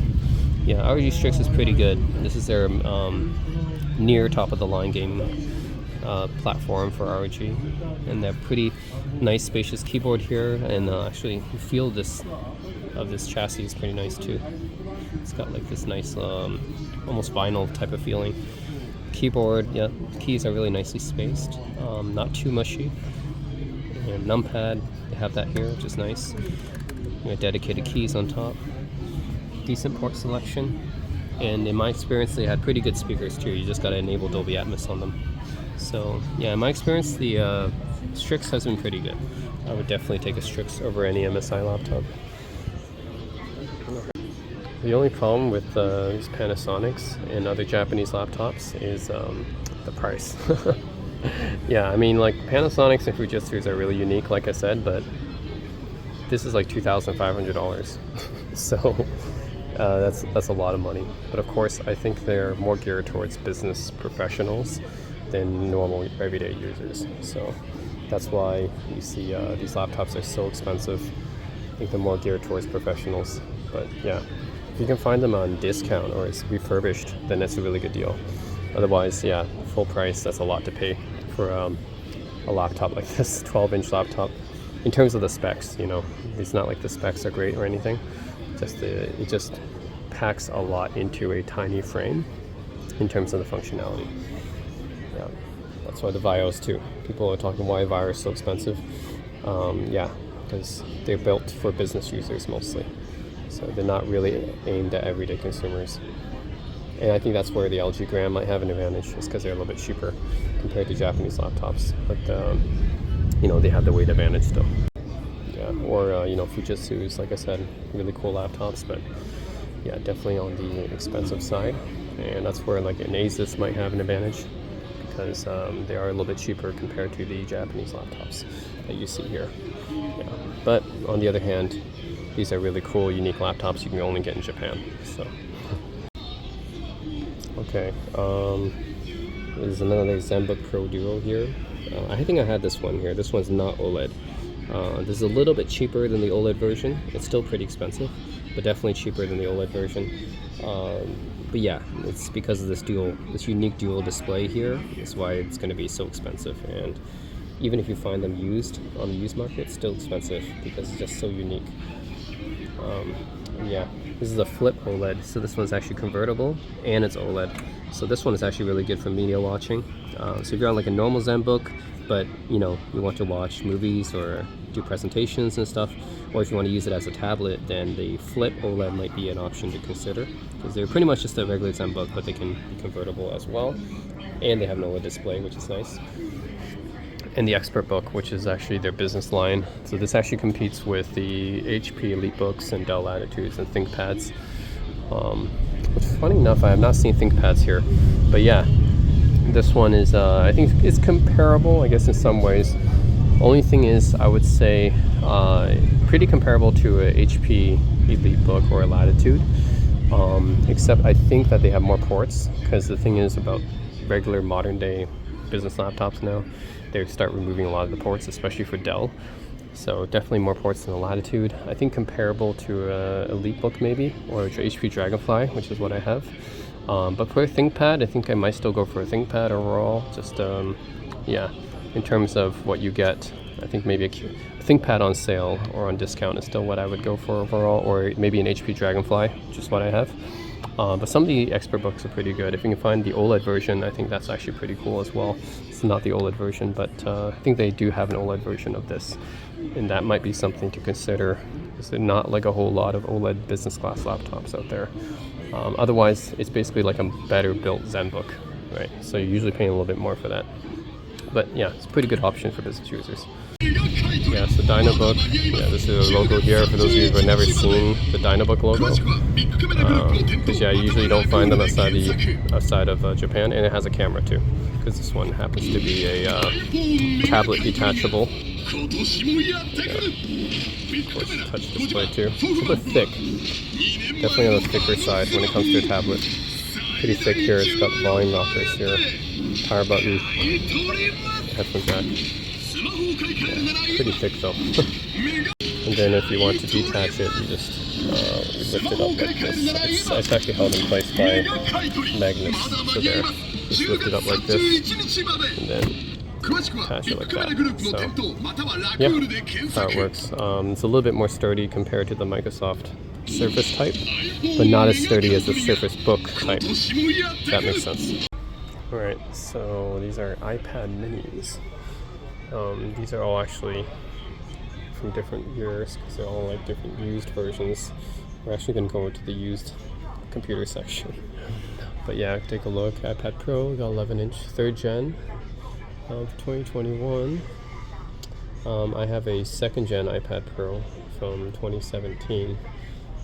Mine's a 10.5. Yeah, mine would be here. That would be mine. And they're still selling it for, I don't know. To me, it's too expensive still for something like that. Yeah, I guess Apple is still, for some reason, they have a huge markup for resale value. I think something from 2017 shouldn't be selling for $300, $400. It should be less than that. The tablet, come on. Yeah, so there's all different iPads, iPad Air, the newer iPad Airs, of course, not the old ones. And then the just the iPad, which is now Apple's lower tier iPads. All right, where should we start? Let's go from this section here. These are all used MacBooks. Got MacBook Air. Oh, this was an M1 from 2020. I used to have that one, but now I have an M2 version. Yeah, the M1. So the M1 they did release late 2020, and I got the M2 last year. Yeah, these are old iPad MacBook Airs. I mean, yeah. From the from 2020 version onwards, I think all the MacBook Airs are pretty good because, especially the M2, M1 and M2 onwards, right? Because yeah, they have the better keyboard and stuff, not the butterfly keyboards, which everyone hated. So anything M1 afterwards, I'd recommend MacBook Airs. They're all pretty good. Good display, good speakers, good keyboard. Just the, the ports are not that great, but that's Apple. Can't do anything about that. So yeah, with these older ones, look at these old butterfly switches. This is from 2018. Yeah, terrible. I don't know. Do not go for these older ones. Older MacBook Airs. Nope. Go for the newer ones like the M1 for sure. Yeah, butterfly keyboard itself, just for that reason alone, you shouldn't even get the old MacBook Pros or MacBook Airs. Yeah, in 2019 they're still using butterfly switches. It's only from 2020 that they switched to the normal keyboard again. So yeah, anything M1 onwards, I would say I recommend. And then there's also the Intel Core versions with the better keyboard as well, but why get that one when you can just pay a little bit more and get the M1? And these are really old MacBook Airs. These are the pre-butterfly keyboard MacBook Airs. These are, you can see from the bezels here, right? Yeah, these are like pre-2016 MacBook Airs. Really old school. And obviously, unless you're a collector, you don't go for these old ones. No reason to. M1s. Actually, one thing about the old MacBook Airs, at least they have more ports, right? Yeah, this one has a full-size SD, full-size USB, mini display port right there, or Thunderbolt, I should say. Thunderbolt 2, probably. And then MagSafe, which they're bringing back on the newer MacBooks. USB-A, full-size. Yeah, so I guess there's one other thing about the old MacBook Airs. The pre-2016 versions, they do have a little bit more ports. Whereas the newer Airs, yeah, just two Thunderbolt ports, and that's it. Yeah, but everything else, don't go for the MacBook Airs. Only if you really want the ports, because the newer versions, including the keyboard, is going to be better. Mac Minis, which I do have. I have a late 2014 Mac Mini. My MacBook Airs, an old school MacBook Air, 11.6 inch. Wow, I forgot that they made this size. Really tiny, but they still have more ports, ironically. Ironically, even the 11.6 inch older MacBook Air still has more ports compared to the newer versions. MacBook Pros now, these are from, yeah, this is what, late 2019? Oh, okay, because I was thinking this has a new keyboard. Okay, it has a new keyboard because this is the 16 inch, which is the first MacBook to get the new keyboard. Yeah, that makes sense. New 16 inch MacBook Pros, which do have the new keyboard. And then this is the 2019 MacBook Pro 13 inch, which does not have the new keyboard. It has the butterflies, which suck. Yeah, and then once you get to 2020, then you get the better keyboard again. So, yeah. But I wouldn't really go for MacBook Pros anyways, because, yeah, I just think that the MacBook Airs are a better value option, unless you're like doing a lot of like video editing, or like, yeah, music editing, video editing, whatever. Then it might make sense to get a MacBook Pro. But in most cases, I find the MacBook Air to be better value. Yeah, or if you can just get the MacBook Pro at a discount, then sure, get the MacBook Pro. But most of the times, I find MacBook Air a better value. MSI, interesting. So this one is a flip. I didn't know that MSI even made a 360-degree convertible. I guess they have one. Okay. Still doesn't really look that interesting to me though. I used to have this RG Strix, this exact model actually, which has the media playback buttons on the side, which is pretty cool. And also has pretty good speakers. 144 hertz display. Got some of the pop buttons up there. Shortcut buttons, WSD keys, decent amount of ports. Overall, it's not a bad computer. It's just that I had to choose between the OLED ZenBook Pro. That's why I did not keep this one. Otherwise, if it wasn't for the ZenBook Pro having OLED, I think I would have kept this one. So it's not a bad laptop at all. Pretty good for gaming.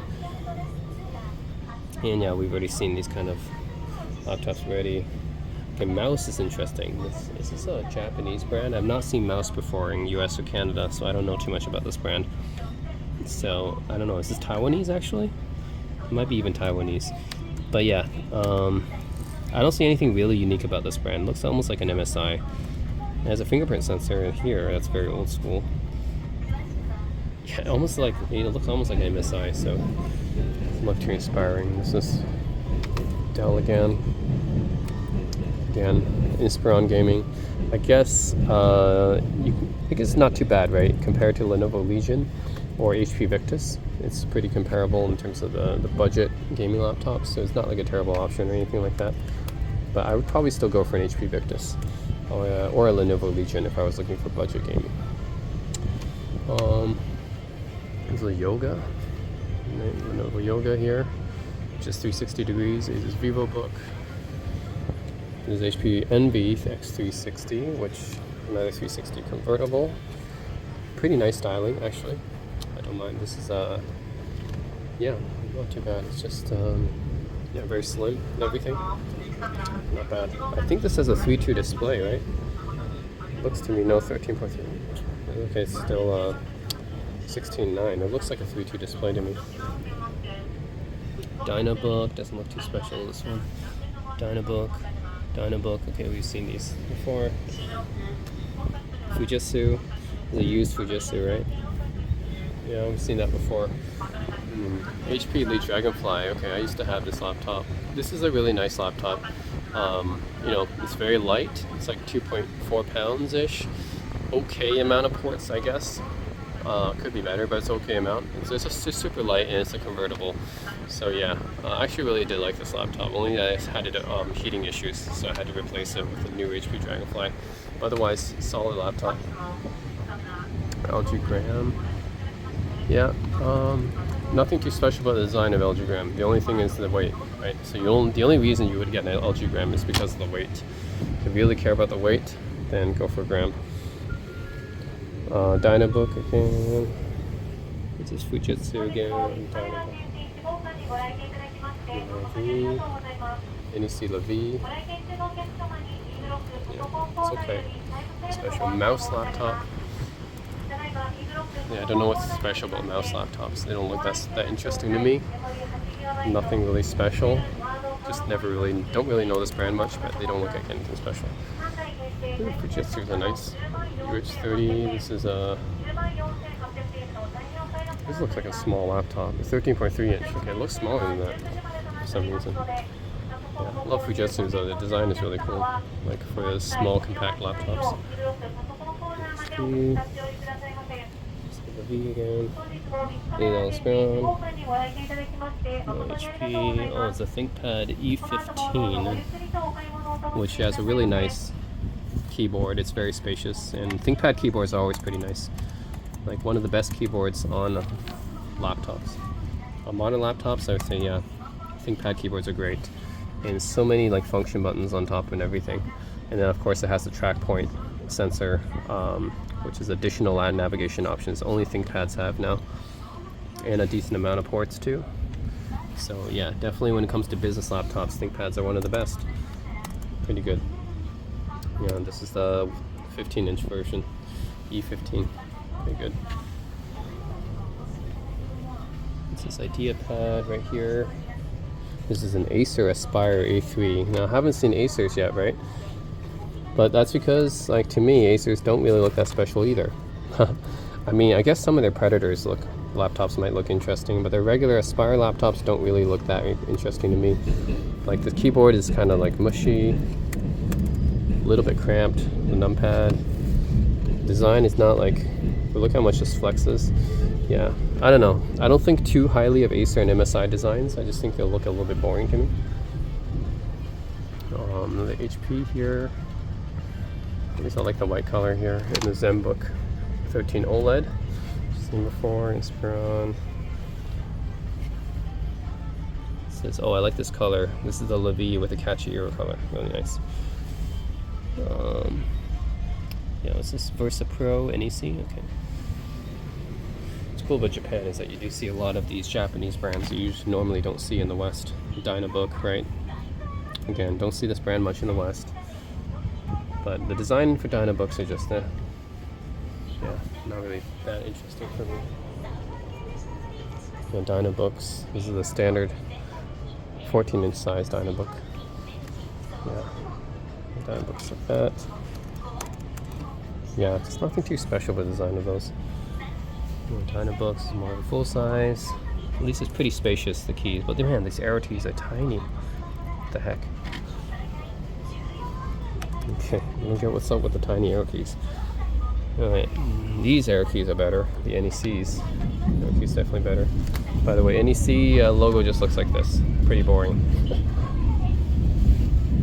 Asus, of course. They have many different logos, but this is the regular one. Just has their name. LG, what does LG's logo look like? It just has gram, right? This is the gram. I think one thing is being able to close the lid without popping the entire laptop. See, this is what it should be like. Asus is like, nope, can't do that. Okay, I don't like the keys though on this gram. It's too shallow. It's spaced out pretty nicely, but it's just too shallow for me. Fujitsu is always nice, right? Yeah, I like the logo too of Fujitsu. It's cool. Yeah, and just having the status indicator lights, you know, having like a lot of ports on something this small is, well, it's 13-inch. Actually, it just looks smaller than 13-inch for some reason. I don't know how Fujitsu did that. They make it look smaller than 13-inch. Fujitsu is more Fujitsu's. Fujitsu's. This one with a fingerprint reader. Otherwise, pretty similar here. HP, obviously, everyone knows the HP logo is like this. VivoBook. Nothing too special about VivoBooks for me. The V. Vio Pro. This is a 13-inch Vio. Nothing special about it for me. Yeah, I think I'd rather get a Fujitsu, but it's. I mean, this brushed aluminum does look pretty cool, but the actual design itself, and of course it has this, it actually kept the Sony type of look. Vio didn't really change Sony's original design for that. Oh, this is a small one. Pretty cool. Oh, status indicator lights on the side here. That's interesting. And the webcam is right here. I don't like that position. Yeah, I do not like that. Otherwise, I like the size is super compact. It's 12.5 inch. Yeah, I think all the ports on the back. Yeah. But still, I think I'd rather prefer a Panasonic at that kind of size. Another Vio. I guess the brushed aluminum finish is nice. Yeah, but just the finish is nice. I don't know, the actual design kind of looks kind of boring for Vios. Modern Vios, I mean. IdeaPad, kind of boring looking. ThinkPad T480, interesting. Again, keyboards on the ThinkPads are amazing. I love having this track pointer too. You gotta have a classic ThinkPad logo brand right there. Oh, come on. Oh, some more tablets. Android tablets. I'm not too into Android tablets. Surface Laptop Go. What are Surface laptops? Yep, this has the Windows logo right there. This laptop. Surface Laptop Go. Before, I'm not really interested in these unless I'm buying a hybrid. Panasonics, okay, yeah, these are pretty cool. The Panasonics have this logo here. It's not that interesting actually, but the actual design of the laptop itself is more interesting. Yeah, trackpad. Some of them do have optical drives, not these ones. Power switch here, SD slots actually here. Pretty cool. Full-size VGA Ethernet. It's pretty cool that Panasonic still keep VGA ports on everything. Yeah, that's just cool. Still keep VGA. This is the one without the circular touchpad. I think the circular one's only on the small ones. The bigger laptops have a more conventional trackpad, which is a little bit more boring, in my opinion. It's a little less unique. Yeah, so these ones are not as unique looking as the smaller ones. Yeah, so probably for the bigger laptops, I would not go Panasonic. Just because, well, it's still pretty interesting, I guess. But they like a wireless switch and a power switch. That's pretty unique, I guess. It's super light. Very, very light. So I guess there's still a few reasons to go for it. bigger Panasonic, but I think the smaller ones are more interesting to me. And you see, again, looks pretty. This looks almost exactly like the Vaio, actually. Just a little bit more interesting looking, right, compared to the NEC. NEC looks the same as the Vaio, just the finish just doesn't have that brushed finish that the Vaio has. The Fujitsu looks pretty interesting. So at least it has this kind of design, and it usually has some. This one doesn't have status indicator lights.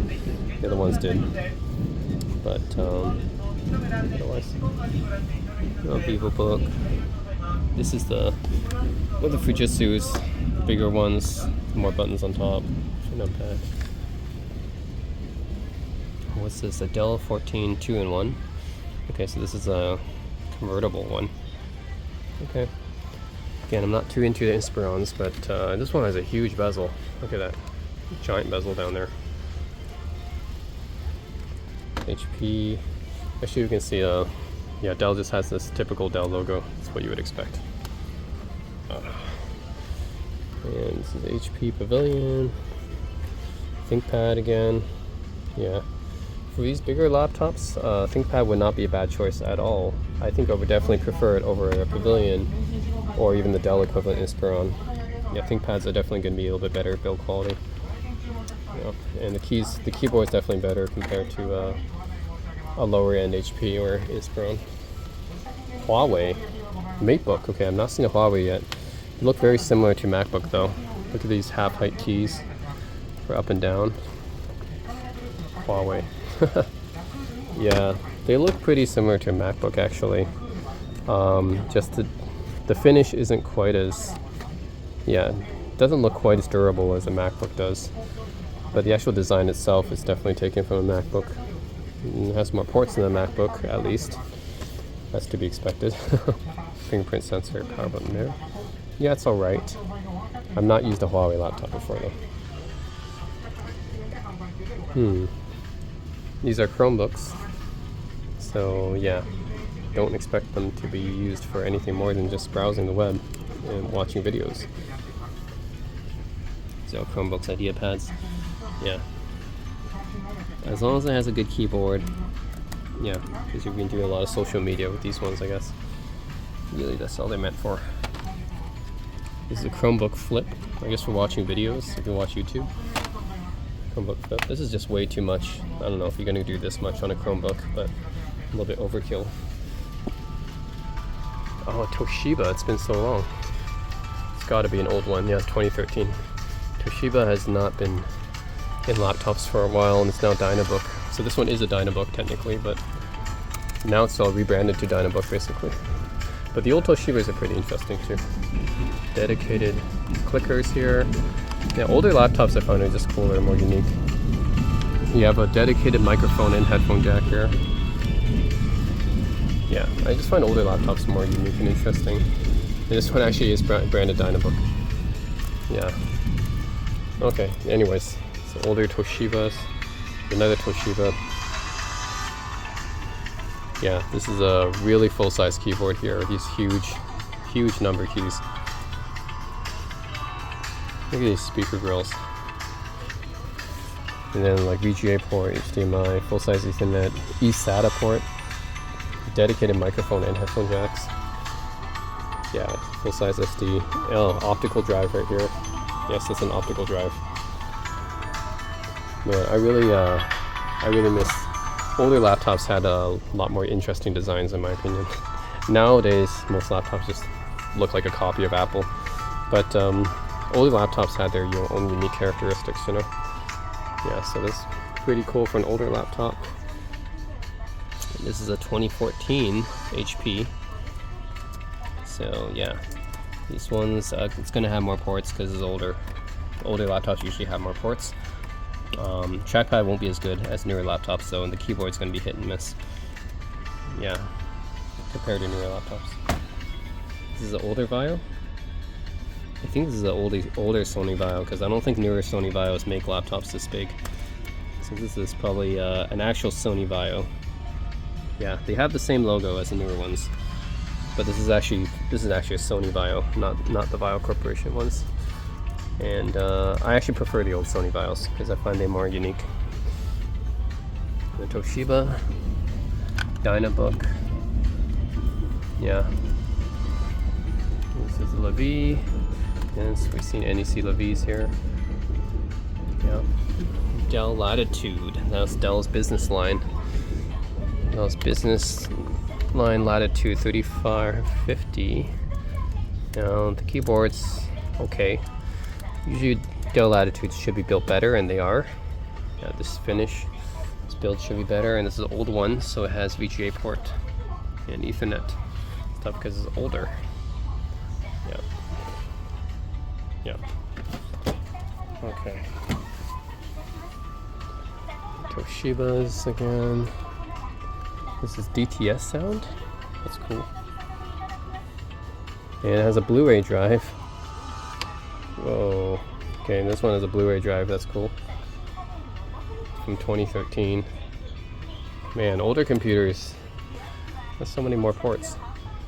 It's a sad thing that modern computers lost so many ports compared to old computers. Oh man, is this an Onkyo? This is an Onkyo laptop. Oh no, this is a sound by Onkyo. I was gonna say it might be an Onkyo laptop because I have seen Onkyo laptops in Japan before, like very rarely. No, it's not an Onkyo laptop. It's a Toshiba. Yeah, it's a Toshiba, but it's using Onkyo sound. That's cool. This is the first laptop I've seen that uses Onkyo sound. Okay, I'm not sure about the actual sound quality, but that's cool that they're using Onkyo. Never seen that before. NEC. Again, cool. So I got some dedicated buttons for something up top. Yeah, another Levi. Yep.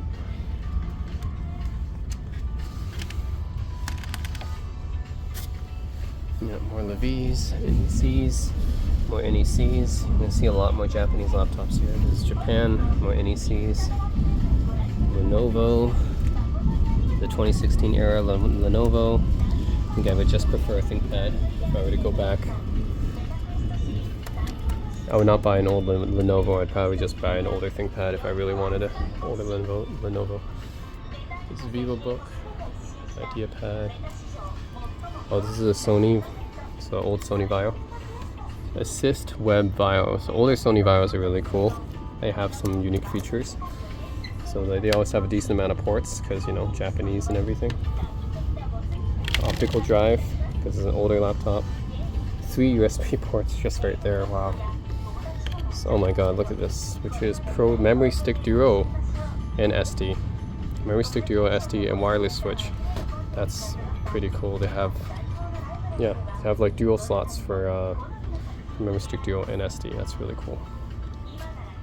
And yeah, Sony Vaio. You gotta have the Sony logo now too. Yeah, man, I wish Sony stayed in the business. These days, I just don't find the modern Vaios as inspiring. Yeah, you know, Panasonic again, bigger one. Fujitsu. These keys are definitely a little bit more mushy, but they're bigger to hit. These are the older Fujitsu from 2016. Okay. Big keys, just mushy. Dell Inspiron 15. And this is using this kind of finish that I've seen on their Latitudes from that era, 2016 era. It's okay actually. It's actually solidly built. Yeah. If I were to if I didn't know any better, I would have thought this was an XPS, not an Inspiron. Oh, this is Fujitsu, another one with Onkyo speakers. That's cool. Yeah. It's pretty cool. Old Fujitsu. Even has like a dedicated MyCloud. MyCloud. HP Pavilion. It's the old one. It's alright. ThinkPad. See, if I were to get any old Windows laptop, I think I'd probably go ThinkPad more than any of these other ones, because at least the keyboard is very usable on ThinkPad, and it's going to have, yeah, the port selection is still going to be as good as any other old laptop, except you're going to get a better keyboard. NEC again. This is Fujitsu. Toshiba. Yeah, this is a Portage. Oh, okay. I think in the West they're branded as Portage or something. Business laptops. These old Fujitsus, man, I mean the keys are huge, but they're so mushy. get that big, these huge enter keys. They're just mushy. This is the it's a E570. I used to have the P70, which is a workstation level laptop, and it was like pretty much the size. A lot of ports, very powerful. You see, and you see again. Fujitsu again. This one with a very old school fingerprint reader. That's the old style fingerprint reader. That's not as good as the current one. The current one, you have like a circle, you press your hand on it, finger on it, and it's usually pretty responsive. The old ones, you have to like swipe several times before it works. So I don't like these old school fingerprint readers. But these did come first. These were like there in 2010s, like early 2010s you had these. Yeah, even like I think in late 2000s you might have had these too. These really old school ones. So yeah. Yeah, otherwise Dynabook. This one's missing the battery. It's a removable battery, right? A lot of old laptops have removable batteries, which is another good feature about old laptops. HP ProBook, which is in between their EliteBook and their Pavilions, or I guess now it would be like Envy, Spectre, etc. Oh, a dedicated Wi-Fi and speaker mute. Cool. Yep, they don't have dedicated Wi-Fi buttons. I guess they do, right? But like it's on the keyboard now. And this I think is a fingerprint reader. It's this old school one, which I don't like. Not reliable. Okay, this is a 11.6 inch Levy Note Mobile. Super small and cute looking.